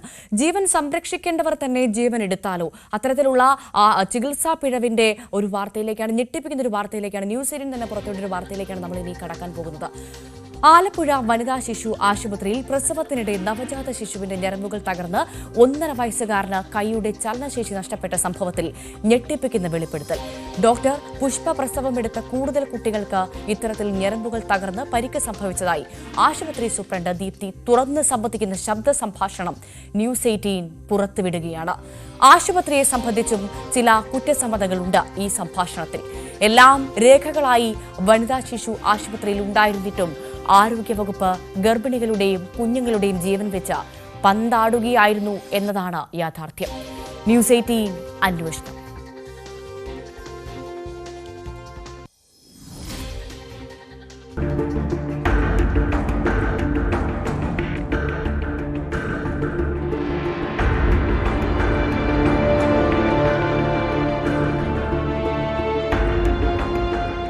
ഇത്രയും നെഗ്ലിജൻസ് ആയിട്ട് കാണിക്കാൻ നിർത്തി ഈ ഡോക്ടറിനൊക്കെ അവിടെ വെച്ചുകൊണ്ടിരിക്കേണ്ട കാര്യങ്ങളുണ്ടാകും. അവർ പറഞ്ഞ് ഇത്ര ചിലവായതല്ല, ഇത്ര കോമ്പൻസേഷൻ കറക്റ്റ് ചെയ്ത് തരാം എന്നൊക്കെയാണ് എൻ്റെ അടുത്ത് പറഞ്ഞത്. അതുപോലെ തന്നെ ഡോക്ടറിനെ കൊണ്ട് മാപ്പ് പറയിപ്പിക്കാം. ആലപ്പുഴയിലെ വനിതാ ശിശു ആശുപത്രി സൂപ്രണ്ട് ഡോക്ടർ ദീപ്തിയും പ്രസവത്തിനിടയിൽ ബ്രേച്ചിൽ പ്ലെക്സ് ഇഞ്ചുറി സംഭവിച്ച പിന്നീട് കൈയുടെ ചലനശേഷി തന്നെ നഷ്ടപ്പെട്ട 1.5 വയസ്സുകാരൻ വിഹാന്റെ അച്ഛൻ വിഷ്ണുവുമായുള്ള സംഭാഷണമാണ് നിങ്ങൾ കേൾക്കുവാൻ പോകുന്നത്. ഈ സംഭാഷണത്തിൽ തങ്ങളുടെ കുട്ടിക്ക് മാത്രമല്ല ഇങ്ങനെ സംഭവിച്ചതെന്ന് വിഷ്ണു പറയുമ്പോൾ, വിഹാൻ ജനിച്ച അതേ സമയത്ത് ഡോക്ടർ പുഷ്പ പ്രസവമെടുത്ത 2 കുട്ടികൾക്ക് കൂടി സമാനമായ രീതിയിൽ തോളലിനും ഞരമ്പുകൾക്കും പരിക്കു പറ്റിയിരുന്നതായി ആശുപത്രി സൂപ്രണ്ട് ലാഘവത്തോടെ തുറന്നു സമ്മതിക്കുന്നു. മാഡം നമ്മുടെ അടുത്ത് ഇപ്പം മാഡത്തിനോട് വിശ്വാസം ഉള്ളതുകൊണ്ട് മാഡം പറയുന്നു 3 മാസം ഇല്ല 6 മാസം കൊണ്ട് ശരിയാവും, കൊച്ചിൻ്റെ കൈ റെഡിയാവും എന്ന് പറയാൻ നേരത്ത് നമ്മളൊരു ഡോക്ടറിന് കൊടുക്കുന്ന നമ്മളൊരു ഇതുണ്ട്, ഡോക്ടറായാലും ഇതിനു മുമ്പും ആ വർഷം 3 പിള്ളേർക്ക് ഉണ്ടായിട്ടുണ്ട്. ഇദ്ദേഹം പരാതി എന്നോടൊന്ന് പറഞ്ഞിട്ട് പോയില്ലേ, അതിനുശേഷം ആ 2 പേരെയും ഞാനിവിടെ ഒന്ന് വരുത്തി കണ്ടു. അവർ 2 പേരും മെഡിക്കലായിട്ട് ഇരിക്കുകയാണ്, യാതൊരു പ്രശ്നവുമില്ല.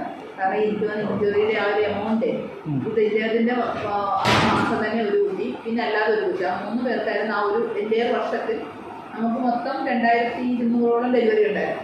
അതിൽ 3 പേർക്കാണ് ഈ കൈക്ക് പ്രോബ്ലം ഉണ്ടായത്. അല്ല, അതിന് മുന്നേ ഇവർക്ക് റിപ്പോർട്ടുണ്ട്. അതിന് മുന്നേ ഇവർക്കെതിരെ 3-4 നെഗ്ലിജൻസ് ഓൾറെഡി ഉണ്ട്. പിന്നെ എന്തുകൊണ്ടാണ് ഇവിടെ ഇങ്ങനെ വെക്കുന്നത്? പേടിച്ചു പോയി. ഞാൻ കൊച്ചുങ്ങളൊക്കെ ഇതുപോലെയാണോ അദ്ദേഹം ഇങ്ങനെയാണെന്ന് പറഞ്ഞപ്പോഴേ നമ്മൾ ശരിക്കും മെഡിക്കൽ സയൻസിന്റെ ഭാഗമായതുകൊണ്ട് തന്നെ ഇത് ശരിയാവുന്നുള്ളത് കുറച്ച് സമയം കൊണ്ട് റിവേഴ്സിബിൾ എന്നാണ് പറയുന്നത്. അപ്പോൾ അതുകൊണ്ട് അങ്ങനെയല്ലേ എന്ന് പറഞ്ഞ് ഞാൻ ആ കൊച്ചുങ്ങളോട് പറഞ്ഞു. ഞാൻ പറഞ്ഞു ഇങ്ങോട്ട് വരുമോ എന്ന് പറഞ്ഞുകൊണ്ട് ഫംഗ്ഷൻ നടത്തി ഞാൻ 2 പേരും വിളിച്ചായിരുന്നു. അപ്പോൾ അവർ 2 പേരും വിളിച്ചു കൊടുത്തു. പരിക്കേറ്റ 3 കുട്ടികളെയും നേരിൽ കണ്ടുവെന്നും കുഴപ്പമില്ലെന്നും അവർ പറയുമ്പോൾ, ഒരു കൈ പാതി തളർന്നു പോയ കുഞ്ഞു വിഹാനെ മറുകൈ കൊണ്ട് കാര്യങ്ങൾ ചെയ്യാൻ പരിശീലിപ്പിക്കണമെന്ന് ഒട്ടും കുറ്റബോധമില്ലാതെ പറയുന്നു. നമുക്കിപ്പോൾ എന്തെങ്കിലും ഇപ്പം ഒരാളുടെ കുഴപ്പം കൊണ്ടാണെങ്കിലും അല്ലാതെ ആണെങ്കിലും സംഭവിച്ചു കഴിഞ്ഞാൽ ഇത് സംഭവിച്ചതിനോട് നമ്മൾ എങ്ങനെ മാക്സിമം പൊരുത്തപ്പെടുന്നു എന്നുള്ളതാണ് നമ്മുടെ ജീവിതം ഇരിക്കുന്നത്. അതല്ലാതെ അതിനെ പഴിച്ചും അതിനെ പുറത്തും നമ്മൾ കളയാനുള്ളതല്ല. അവർക്കെതിരെ നമ്മളെല്ലാ ലീഗൽ നടപടി എടുക്കണം. അതിനൊക്കെ വെച്ച് നമ്മുടെ ജീവിതം നമ്മുടേതാണ്. അതിന്റെ സന്തോഷങ്ങൾ നമുക്ക് മാത്രം അവകാശപ്പെട്ടതാണ്. അത് കൊച്ചിൻ്റെ ഒരു കഴിക്കോ അല്ലെങ്കിൽ കൊച്ചിൻ്റെ എന്തെങ്കിലും വന്നെന്ന് പറഞ്ഞിട്ടില്ല. ആ ചിത്രങ്ങളൊക്കെ അങ്ങോട്ട് മാറ്റുക. അവനെ വളരെയധികം മിടുക്കനാക്കുക. അവനെ വളരെ ലോകത്തെ ഏറ്റവും മിടുക്കനായ ഭാവയുടെ വളരണം. അതിനുള്ള എല്ലാ സപ്പോർട്ടും കൊടുക്കുക. അത് നല്ല ബുദ്ധിയൊക്കെ ഇല്ലേ? 30-ാം തീയതി റിപ്പോർട്ട് തയ്യാറാക്കാമെന്നാണ് എനിക്ക് തരാമെന്നാണ് പറഞ്ഞത്. ഡോക്ടറിന്റെ 30-ാം തീയതി ആകും. അവർക്കുള്ള എല്ലാ ഫയലെല്ലാം അറ്റാച്ച് ചെയ്തിട്ടുണ്ട്. 30-ാം തീയതി ഡോക്ടർ ഒരു ഇത് പറയും. അത് നിങ്ങളെ വിളിച്ചറിയിക്കാന്ന് പറഞ്ഞു. അത് അറിയിക്കാത്ത മുഖാന്തരം ഞാൻ നേരെ അകത്തോട്ട് കയറുമായിരുന്നു. അവരുടെ വായിൽ നിന്ന് തന്നെ നമുക്കിത് കേൾക്കുന്നത്. ആശുപത്രിയിൽ നിന്നും മറ്റൊരാശുപത്രിയിലേക്ക് റെഫർ ചെയ്യുമ്പോൾ കുട്ടിയുടെ ആരോഗ്യസ്ഥിതിയെ സംബന്ധിച്ച വിശദമായ റിപ്പോർട്ട് കേസ് ഷീറ്റിൽ രേഖപ്പെടുത്തണം. ആശുപത്രിയിലെ daily report book, reference register എന്നിവിടങ്ങളിലും റഫർ ചെയ്യുന്ന കാര്യം കാര്യകാരണസഹിതം കുറിക്കണം. ഇത്രയധികം ആധികാരിക രേഖകൾ ഉണ്ടായിട്ടും പരിക്കേറ്റ 3 കുഞ്ഞുങ്ങളെക്കുറിച്ചറിയാൻ ആരോഗ്യവകുപ്പിന് 1.5 വർഷം എടുക്കേണ്ടി വന്നു എന്ന ചോദ്യമാണ് ഞെട്ടിക്കുന്നത്. വിഷ്ണുവിന്റെ പരാതിയിന്മേൽ സൗത്ത് പോലീസ് ഡോക്ടർ പുഷ്പയ്ക്കെതിരെ പുതിയ കേസെടുത്തെങ്കിലും കുടുംബത്തിന് നീതി കിട്ടുമെന്ന കാര്യത്തിൽ ഒരുറപ്പുമില്ല. ഈ കേസിലും ചികിത്സാ പിഴവിനെ സംബന്ധിച്ച് നിർണായക തീരുമാനമെടുക്കേണ്ടത് ഡോക്ടർമാർ ഭൂരിഭാഗമുള്ള മെഡിക്കൽ ബോർഡാണ്. പക്ഷേ എല്ലാം അറിഞ്ഞിട്ടും ആരോഗ്യവകുപ്പിന്റെ മൗനമാണ് ഏറ്റവും മനസാക്ഷിരഹിതം.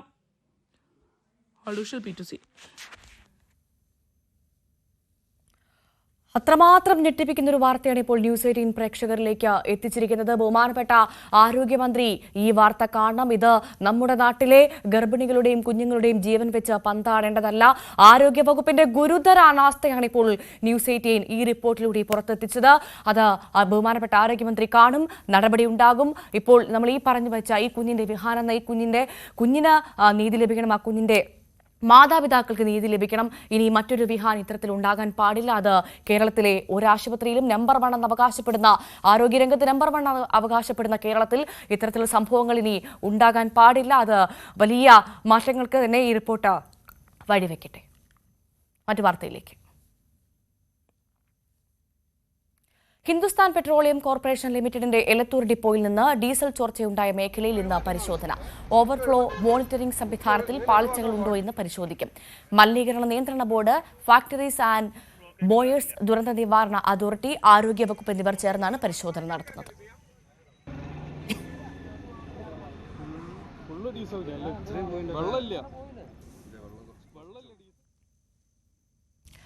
കേരളിന് ജീവൻ വയ്ക്കുമോ?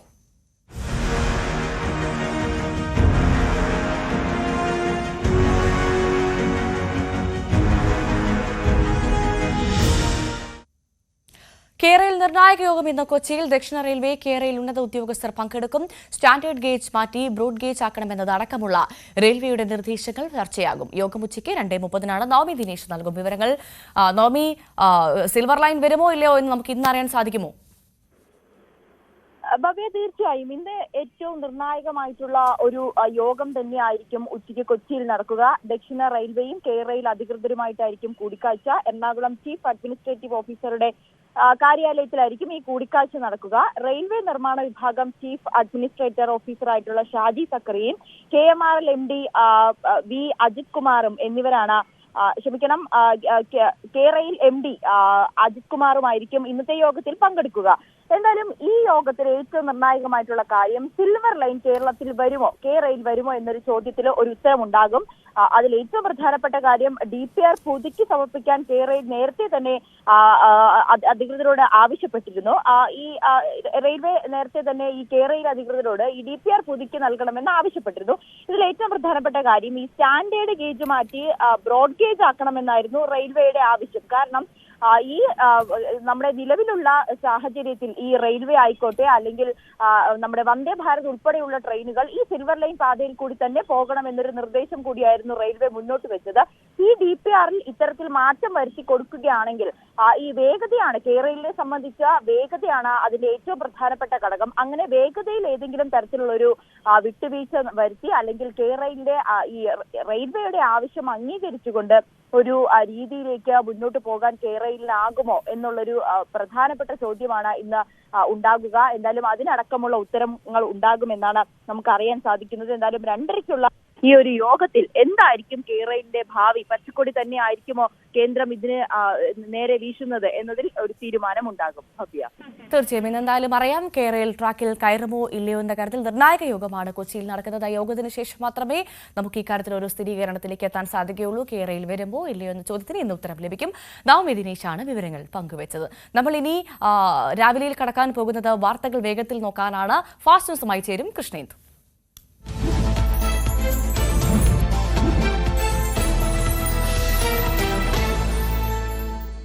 നമസ്കാരം, ഫാസ്റ്റ് ന്യൂസിലേക്ക് സ്വാഗതം. പുഷ്പ 2 റിലീസിനിടെ തിക്കിലും തിരക്കിലും ഒരു മരണം. അപകടം ഹൈദരാബാദിലെ സന്ധ്യ തിയേറ്ററിൽ. മരിച്ചത് ദിൽഷുഖ് നഗർ സ്വദേശി രേവതി. ഭർത്താവ് ഭാസ്കറിനും 2 മക്കൾക്കും പരിക്ക്. അപകടം അല്ലു അർജുൻ പങ്കെടുത്ത പ്രീമിയർ ഷോയ്ക്കിടെ. മഹാരാഷ്ട്രയിൽ പുതിയ മഹായുതി സർക്കാർ ഇന്ന് അധികാരമേൽക്കും. ദേവേന്ദ്ര ഫട്നാവിസ് മുഖ്യമന്ത്രിയാകും. സത്യപ്രതിജ്ഞ വൈകിട്ട് 5:30 മുംബൈയിലെ ആസാദ് മൈതാനിയിൽ. പ്രധാനമന്ത്രി നരേന്ദ്രമോദിയും ചടങ്ങിനെത്തും. തനിക്കെതിരായ പീഡന കേസ് റദ്ദാക്കണമെന്നാവശ്യപ്പെട്ട നടൻ ഇടവേള ബാബുവിന്റെ ഹർജി ഹൈക്കോടതി ഇന്ന് വീണ്ടും പരിഗണിക്കും. കേസിലെ തുടർ നടപടികൾ നേരത്തെ കോടതി സ്റ്റേ ചെയ്തിരുന്നു. സിനിമയിൽ അവസരവും അമ്മയിൽ അംഗത്വവും ലഭിക്കാൻ ലൈംഗിക താൽപര്യത്തോടെ ഇടപെട്ടു എന്നാരോപിച്ച് ഹർജി നൽകിയത് കോഴിക്കോടുകാരിയായ നടി.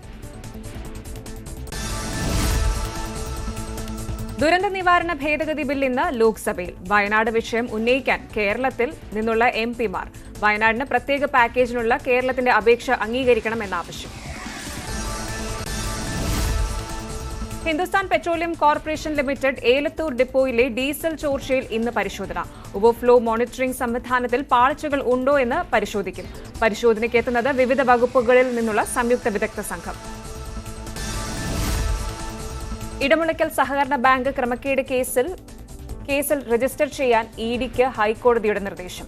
അന്വേഷണ പുരോഗതി റിപ്പോർട്ട് നൽകണമെന്നും EDയോട് ഹൈക്കോടതി ഡിവിഷൻ ബെഞ്ച്. ഇടക്കാല ഉത്തരവ് നിക്ഷേപം തിരികെ ആവശ്യപ്പെട്ട് സഹകാരി നൽകിയ ഹർജിയിൽ. ഓഫീസ് സമയത്ത് ഓൺലൈൻ ഗെയിമിംഗിനും സമൂഹ മാധ്യമ ഉപയോഗത്തിനും കേരള ഹൈക്കോടതിയിൽ നിരോധനം. ജീവനക്കാർക്ക് കർശന നിർദ്ദേശവുമായി രജിസ്ട്രാർ ജനറലിന്റെ മെമ്മോറാണ്ടം. ഔദ്യോഗിക ആവശ്യങ്ങൾക്കല്ലാതെ മൊബൈൽ ഫോൺ ഉപയോഗിക്കുന്നതിലും വിലക്ക്. സന്നിധാനത്ത് തിരക്ക് നിയന്ത്രണ വിധേയം. ഇന്നലെ ദർശനം നടത്തിയത് 70,529 പേർ. രാവിലെ 6 മണിവരെ സന്നിധാനത്തെത്തിയത് 21,777 തീർത്ഥാടകർ. സൂര്യന്റെ അന്തരീക്ഷത്തിലെ പ്രഭാവലയത്തെക്കുറിച്ച് പഠിക്കാൻ ലക്ഷ്യമിടുന്ന ഉപഗ്രഹം പ്രോബ 3ന്റെ വിക്ഷേപണം ഇന്ന്. ശ്രീഹരിക്കോട്ടയിൽ നിന്ന് കുതിച്ചുയരുന്നത് യൂറോപ്യൻ സ്പേസ് ഏജൻസിയുടെയും ഇസ്രോയുടെയും സംയുക്ത ദൌത്യം. PSLV പ്ലാറ്റ്ഫോമിന്റെ സഹായത്തോടെ വിക്ഷേപണം വൈകിട്ട് 4:12. അന്താരാഷ്ട്ര വാർത്തകൾ. ബംഗ്ലാദേശ് സമഗ്രമായ പരിഷ്കരണങ്ങളിലേക്കെന്ന് ഇടക്കാല സർക്കാർ തലവൻ മുഹമ്മദ് യൂനസ്. കമ്മീഷനുകളുടെ ശുപാർശകൾ ലഭിച്ച ശേഷം പരിഷ്കാരങ്ങൾ ജനുവരിയിൽ നടപ്പാക്കും. ഭരണരംഗത്തും നീതിന്യായ രംഗത്തും സമഗ്ര പരിഷ്കരണങ്ങളെന്ന് മുഖ്യ ഉപദേഷ്ടാവ് മുഹമ്മദ് യൂനസ്. മുൻ പ്രധാനമന്ത്രിയെ വിട്ടുകിട്ടാൻ ഇന്ത്യയോട് ഔപചാരികമായി ആവശ്യപ്പെട്ടെന്നും യൂനസ്. പട്ടാള നിയമം നടപ്പാക്കാൻ ശ്രമിച്ച പ്രസിഡന്റ് യൂൻ സോക് യൂലിനെ ഇംപീച്ച് ചെയ്യാൻ ദക്ഷിണ കൊറിയൻ പാർലമെന്റ്. പ്രമേയത്തിൽ വോട്ടെടുപ്പ് നാളെ. സ്ഥാനത്ത് തുടരാൻ വേണ്ടത് 3/2 ഭൂരിപക്ഷം. 9-ൽ 6 ഭരണഘടനാ ജഡ്ജിമാരുടെ പിന്തുണയും.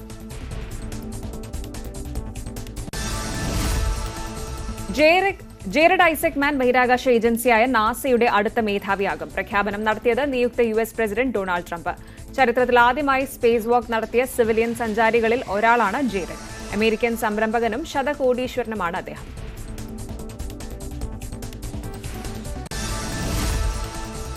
വടക്കൻ കാലിഫോർണിയയിലെ KH സ്കൂളിലെ വെടിവയ്പിൽ 2 കുട്ടികൾക്ക് പരിക്ക്. ആക്രമണത്തിന് പിന്നാലെ സ്വയം വെടിയുതിർത്ത് അക്രമി ആത്മഹത്യ ചെയ്തു.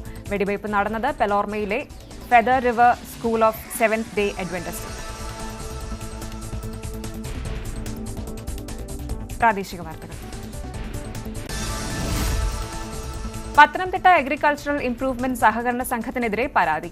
ജോലി വാഗ്ദാനം ചെയ്ത് പണം തട്ടിയെടുത്തെന്ന ആരോപണവുമായി 10-ലേറെ യുവാക്കൾ രംഗത്ത്. പ്രതികരിക്കാതെ സൊസൈറ്റി അധികൃതർ. വടകരയിൽ ഫുട്പാത്തിലെ ഇരുമ്പ് സ്ലാബിനുള്ളിൽ കാൽ കുടുങ്ങിയ ആളെ രക്ഷപ്പെടുത്തി അഗ്നിരക്ഷാസേന. രക്ഷാപ്രവർത്തനം നടത്തിയത് ഹൈഡ്രോളിക് ഉപകരണങ്ങൾ ഉപയോഗിച്ച്. അപകടം ആവളമഠത്തിൽ മുക്ക് ഹൈസ്കൂൾ റോഡ്. പേവിഷ ബോധവൽക്കരണ പ്രചാരണത്തിന് തുടക്കം. മന്ത്രി ജെ ചിഞ്ചുറാണി പ്രചാരണ യാത്ര ഫ്ളാഗ് ഓഫ് ചെയ്തു. 2030 കേരളം പേവിഷമുക്തമാക്കാൻ ലക്ഷ്യമിട്ട് പ്രചാരണം. കൊച്ചിയിൽ കൗതുകം പകർന്ന് നാവികസേന ദിനാഘോഷം. ആവേശമേകി നേവിയുടെ അഭ്യാസ പ്രകടനങ്ങൾ. ദക്ഷിണ നാവികസേനാ മേധാവി വൈസ് അഡ്മിറൽ വി ശ്രീനിവാസ് മുഖ്യാതിഥിയായി. ഫാസ്റ്റ് ന്യൂസ് പൂർണ്ണമാകുന്നു. നമസ്കാരം.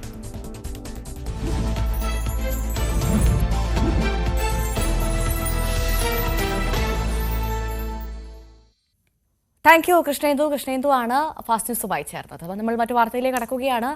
വിദ്യാഭ്യാസ മന്ത്രി വി ശിവൻകുട്ടി തന്റെ ഫേസ്ബുക്ക് പേജിലൂടെ പങ്കുവച്ച കൊച്ചുമിടുക്കിയുടെ ഡാൻസാണ് ഇപ്പോൾ സോഷ്യൽ മീഡിയയിൽ വൈറലായിരിക്കുന്നത്. എറണാകുളം വെരൂർ KM UP സ്കൂളിലെ 2ാം ക്ലാസ് വിദ്യാർത്ഥിനി അനയ പി റിലിന്റെ നൃത്തമാണ് മന്ത്രിയുടെ വരെ മനം കവർന്നത്.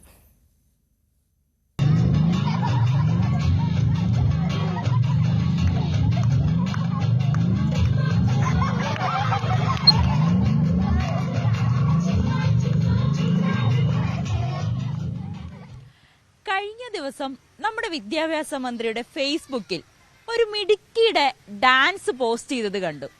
നിമിഷ നേരം കൊണ്ട് തന്നെ ആ ഡാൻസ് അങ്ങ് വൈറലാവുകയും ചെയ്തു. ആ വൈറൽ താരം ആരാണെന്ന് തെരഞ്ഞുകൊണ്ട് ഞങ്ങളൊന്ന് ഇറങ്ങി. അവസാനം ആ യാത്ര വന്നെത്തിയത് എറണാകുളം എരൂരിലെ KM UP സ്കൂളിലാണ്. ഒരു 2ാം ക്ലാസ്സുകാരി അനയ. ഞാൻ കയ്യോടെ ആളെ പിടിച്ചിട്ടുണ്ട്. ദേ നിൽക്കുന്നു നമ്മുടെ വൈറൽ ഡാൻസ് താരം. ഹായ് അനയ. ഹലോ. ഫേസ്ബുക്കിൽ ആ വീഡിയോ കണ്ടായിരുന്നോ? എന്നിട്ട് അറിഞ്ഞോ അത് ഇത്ര വലിയ വൈറലായെന്ന്? അറിഞ്ഞു. എങ്ങനെ അറിഞ്ഞു? എന്റെ അച്ഛന്റെ ഫോണിൽ കണ്ട്. എന്നിട്ട് ഞാൻ പ്രതീക്ഷിച്ചില്ല അച്ഛന്റെ ഫോണിൽ കാണൂന്ന്. വൈറലായത് എനിക്ക് ഡാൻസ് ഭയങ്കര ഇഷ്ടമാണ്. ഡാൻസ് ഞാൻ പഠിക്കും. ഞാൻ വീട്ടിൽ ചെന്നാലും പഠിക്കും. അന്നേരം പഠിച്ചെടുത്തതാണ്. അതാണ്. എങ്ങനെയാണ് ഈ ടീച്ചർ എങ്ങനെയാ ഒരു ഡാൻസിലേക്ക് അങ്ങനെ ഭയങ്കര എനർജി ആയിട്ട് ഒരു നാണക്കേടും ഇല്ലാണ്ട് കൂട്ടുകാരുടെ മുന്നിൽ നിന്നൊക്കെ അങ്ങനെ ഒന്ന് കളിക്കാൻ തോന്നിയത്? എങ്ങനെയായിരുന്നു ആ സംഭവം? ടീച്ചർ ലൈനായിട്ട് നിൽക്കാൻ പറഞ്ഞു. ഞങ്ങൾക്ക് കളിക്കേണ്ട സമയമാണ്. ടീച്ചർ ലൈനായിട്ട് നിൽക്കാൻ പറഞ്ഞു. കുറച്ചേയും കണ്ണടിച്ച് നിൽക്കാൻ പറഞ്ഞു. പിന്നെ ടീച്ചർ ഓരോരുത്തരെ വിളിച്ച് ഡാൻസും കളിപ്പിച്ച് പാട്ടും കളിപ്പിച്ചപ്പോൾ എല്ലാരും വന്നു. അതുകൊണ്ട് തെമ്മാടിക്കാറ്റ് ഇട്ടിട്ട് ഞാൻ കളിച്ചതാണ്. അതാണ്. ഈ പാട്ട് നേരത്തെ വീട്ടിൽ കളിക്ക് പ്രാക്ടീസ് ചെയ്യായിരുന്നു അതോ ആ പാട്ട് കേട്ടപ്പോ അങ്ങനെ സ്റ്റെപ്പ് വന്നതാണോ? ഞാൻ ആ മറ്റേ പാട്ട് കൊണ്ട് ഞാൻ കളിക്കാറുണ്ട് വീട്ടിൽ. എനിക്ക് കുത്ത് ഡാൻസ് ഒക്കെ ഭയങ്കര ഇഷ്ടമാണ്. എൻ്റെ അരങ്ങേറ്റം കഴിഞ്ഞാൽ ഞാൻ കുത്ത് ഡാൻസിലേക്ക് ചേരും. കുത്ത് ഡാൻസ് ആണ് ഇഷ്ടം, ക്ലാസിക്കൽ ഡാൻസിനേക്കാളും. ഇത് വൈറലായിട്ട് ഫ്രണ്ട്സ് ഒക്കെ എന്താ പറയുന്നത്?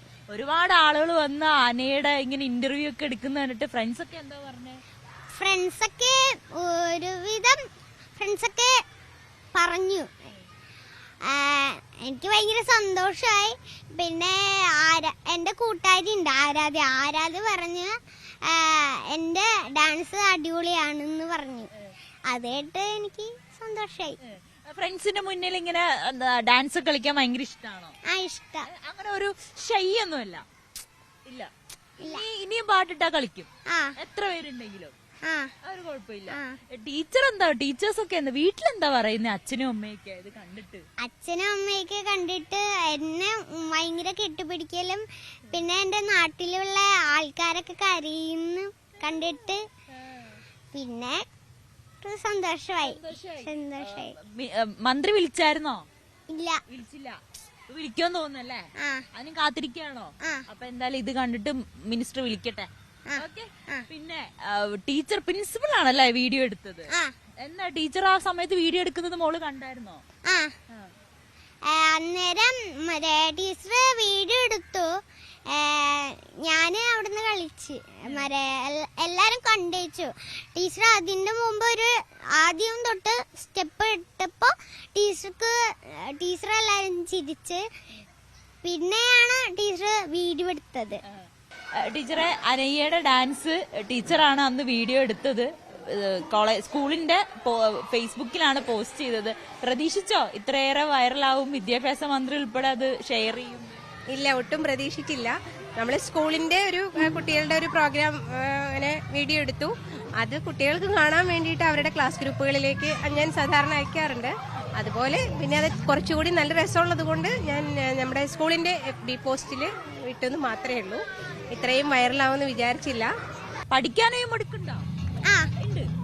പറയാൻ വന്നേ ക്ലാസ് ഫസ്റ്റ് ആണ്. ഓക്കെ. അപ്പോ ഈ അനയ്യക്കുട്ടിയുടെ ഡാൻസ് അത് കണ്ട് എല്ലാവർക്കും വലിയ ഇഷ്ടമായി. അനയ്യയോട് ഇപ്പൊ എല്ലാവർക്കും വലിയ അഭിനന്ദന പ്രവാഹമാണ് വന്നുകൊണ്ടിരിക്കുന്നത്. എന്തായാലും അനയ്യയുടെ ഡാൻസ് വിദ്യാഭ്യാസ മന്ത്രി ശിവൻകുട്ടി തന്റെ ഫേസ്ബുക്ക് പേജിലൂടെ പോസ്റ്റ് ചെയ്തപ്പോഴാണ് ഇത്രയേറെ വൈറലായത്. എന്തായാലും അനയക്കുട്ടി മിടുമിടുക്കിയാണ്. അനയക്കുട്ടിക്ക് ഞങ്ങളുടെയും എല്ലാവിധ ആശംസകളും. വിദ്യാഭ്യാസ മന്ത്രിയുടെ മാത്രമല്ല, ഞങ്ങൾ ഓരോരുത്തരുടെയും മനം കവർന്നിരിക്കുകയാണ് അനയക്കുട്ടി. എന്തായാലും നവമിയാണ് അനയക്കുട്ടിക്കൊപ്പം ചേർന്നത്. നന്ദി നവമി.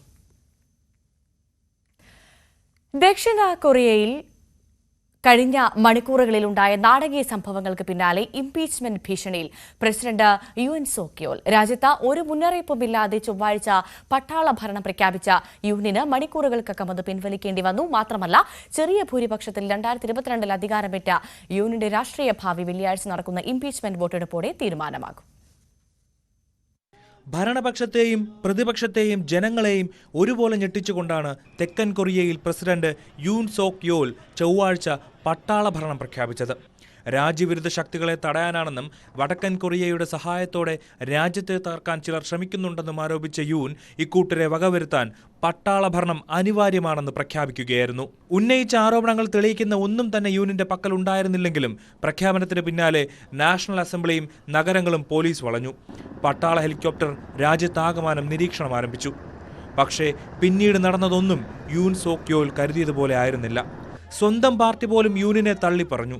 പട്ടാള ഭരണം ജനാധിപത്യ വിരുദ്ധമാണെന്നും ജനങ്ങളെ പരീക്ഷിക്കരുതെന്നുമാണ് കൺസർവേറ്റീവ് പാർട്ടി നേതാവ് ഹാൻ ഡോങ് ഹൂങ് പ്രതികരിച്ചത്. പ്രസിഡന്റിന്റെ നീക്കം ജനാധിപത്യ വിരുദ്ധമാണെന്ന് പ്രതികരിച്ച പ്രതിപക്ഷ നേതാവ് ലീ ജെ മ്യൂങ് അടിയന്തരമായി ഡെമോക്രാറ്റിക് പാർട്ടി യോഗം വിളിച്ചു ചേർത്തു. ചെറിയ ഭൂരിപക്ഷത്തിൽ അധികാരത്തിലേറ്റ യൂനിനെതിരെ സ്വന്തം പാർട്ടിയും തിരിഞ്ഞു എന്ന് മനസ്സിലാക്കിയതോടെ പ്രതിപക്ഷം പാർലമെന്റിലേക്ക് നീങ്ങി. പാർലമെന്റിൽ ഭൂരിപക്ഷം പേരും എതിർത്താൽ പട്ടാള ഭരണം പിൻവലിക്കണമെന്നാണ് നിയമം. ആ നിയമത്തിന്റെ അടിസ്ഥാനത്തിൽ നടന്ന വോട്ടെടുപ്പിൽ യൂൻ പരാജയപ്പെട്ടു. പട്ടാള ഭരണം പ്രഖ്യാപിച്ച് 6 മണിക്കൂറുകൾക്കുള്ളിൽ പിൻവലിക്കേണ്ടി വന്നു. എന്നാൽ പ്രതിപക്ഷം അവിടെ അവസാനിപ്പിച്ചില്ല. പ്രസിഡന്റിനെതിരെ ഇംപീച്ച്മെന്റ് പ്രമേയം കൊണ്ടുവന്നു. അസംബ്ലിയിൽ 3-2 ഭൂരിപക്ഷവും 9-6 ഭരണഘടനാ ജഡ്ജിമാരുടെ പിന്തുണയുമുണ്ടെങ്കിലേ യൂനിന് സ്ഥാനത്ത് തുടരാനാകൂ. നാളെയാണ് പ്രമേയത്തിൽ വോട്ടെടുപ്പ് നടക്കുക. പ്രസിഡന്റിന്റെ നീക്കങ്ങൾ പാളിയതിന് പിന്നാലെ പ്രതിരോധ മന്ത്രി കിങ് യോം ഹ്യൂൻ രാജ്യസന്നദ്ധത അറിയിച്ചു. പുതിയ നീക്കങ്ങളിൽ പ്രതിഷേധിച്ച് പ്രസിഡന്റിന്റെ ഉപദേശകരും രാജിവെക്കാൻ ഒരുങ്ങുകയാണ്. 2 വർഷങ്ങൾക്ക് മുമ്പ് അധികാരമേറ്റ യൂണിന് ശക്തമായ പ്രതിപക്ഷത്തിന് മുന്നിൽ പിടിച്ചു നിൽക്കാൻ കഴിയാത്ത സാഹചര്യമായിരുന്നു.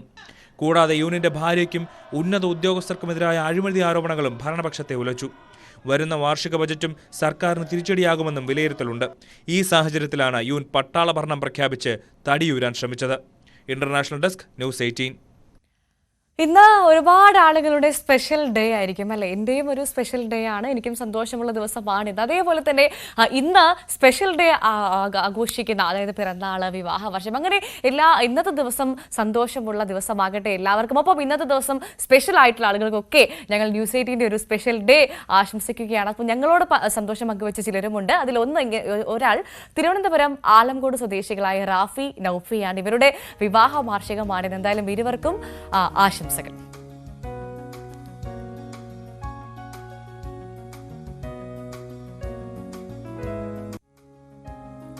പത്തനാപുരം മാങ്കോട് സ്വദേശികളായ ദേവർഷിന്റെ 10ാം പിറന്നാളാണിന്ന്. ആശംസകളോടെ അച്ഛൻ രതീഷും അമ്മ രേഷ്മയുമാണ് ഈ കാർഡ് നമുക്ക് അയച്ചു തന്നത്. എന്തായാലും മോനെ സന്തോഷമായിരിക്കുക. ഒരിക്കൽ കൂടി പിറന്നാൾ ആശംസകൾ.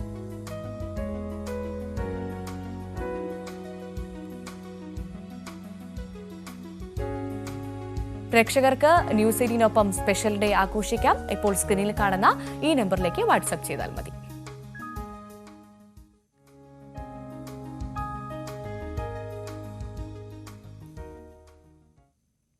അപ്പോൾ ഒരിക്കൽ കൂടി ഇന്നത്തെ ദിവസം ആഘോഷിക്കുന്ന എല്ലാവർക്കും ആശംസകൾ. പേവിഷ ബോധവൽക്കരണ പ്രചാരണ വാഹനം മന്ത്രി ജെ ചിഞ്ചുറാണി തിരുവനന്തപുരത്ത് ഫ്ളാഗ് ഓഫ് ചെയ്തു. 2030 കേരളം പേവിഷബാധ മുക്ത സംസ്ഥാനമാക്കുക എന്ന ലക്ഷ്യത്തോടുകൂടിയാണ് പദ്ധതി നടപ്പിലാക്കുന്നത്. പേവിഷ പ്രതിരോധ പ്രവർത്തനങ്ങൾ ഊർജിതപ്പെടുത്തുന്നതിന്റെ ഭാഗമായി മിഷൻ റാബീസ് എന്ന സംഘടനയുമായി സർക്കാർ ധാരണാപത്രം ഒപ്പുവെച്ചിട്ടുണ്ട്. പ്രതിരോധ കുത്തിവയ്പ്, ബോധവൽക്കരണം എന്നിവയിൽ ഉൾപ്പെടെ ലക്ഷ്യത്തിലെത്താൻ കഴിയൂ എന്നാണ് മന്ത്രി പറയുന്നത്. കുറച്ച് കൂടുതലാണ് എന്ന് ഞാൻ പറയുന്നില്ല, എങ്കിലും അതൊക്കെ നിയന്ത്രിക്കുന്നതിന് വേണ്ടി പേവിഷ പ്രതിരോധ കുത്തിവയ്പ് യജ്ഞം നമ്മുടെ കേരളത്തിൽ ഇന്ന് നടന്നുകൊണ്ടിരിക്കുന്ന ഒരു സമയമാണ്. രാവിലെയുടെ സമയം പൂർണ്ണമാവുകയാണ്. ഒരിക്കൽ കൂടി എല്ലാ പ്രേക്ഷകർക്കും നല്ലൊരു ദിവസം ആശംസിക്കുന്നു. നല്ലൊരു തുടക്കമാകട്ടെ. എന്തായാലും നാളെ നമുക്ക് ഇതേ സമയം കൂടുതൽ വാർത്തകളും വിശേഷങ്ങളുമായി വീണ്ടും കാണാം. പ്രേക്ഷകർ ന്യൂസ് 18നൊപ്പം തുടരുക. Bye bye.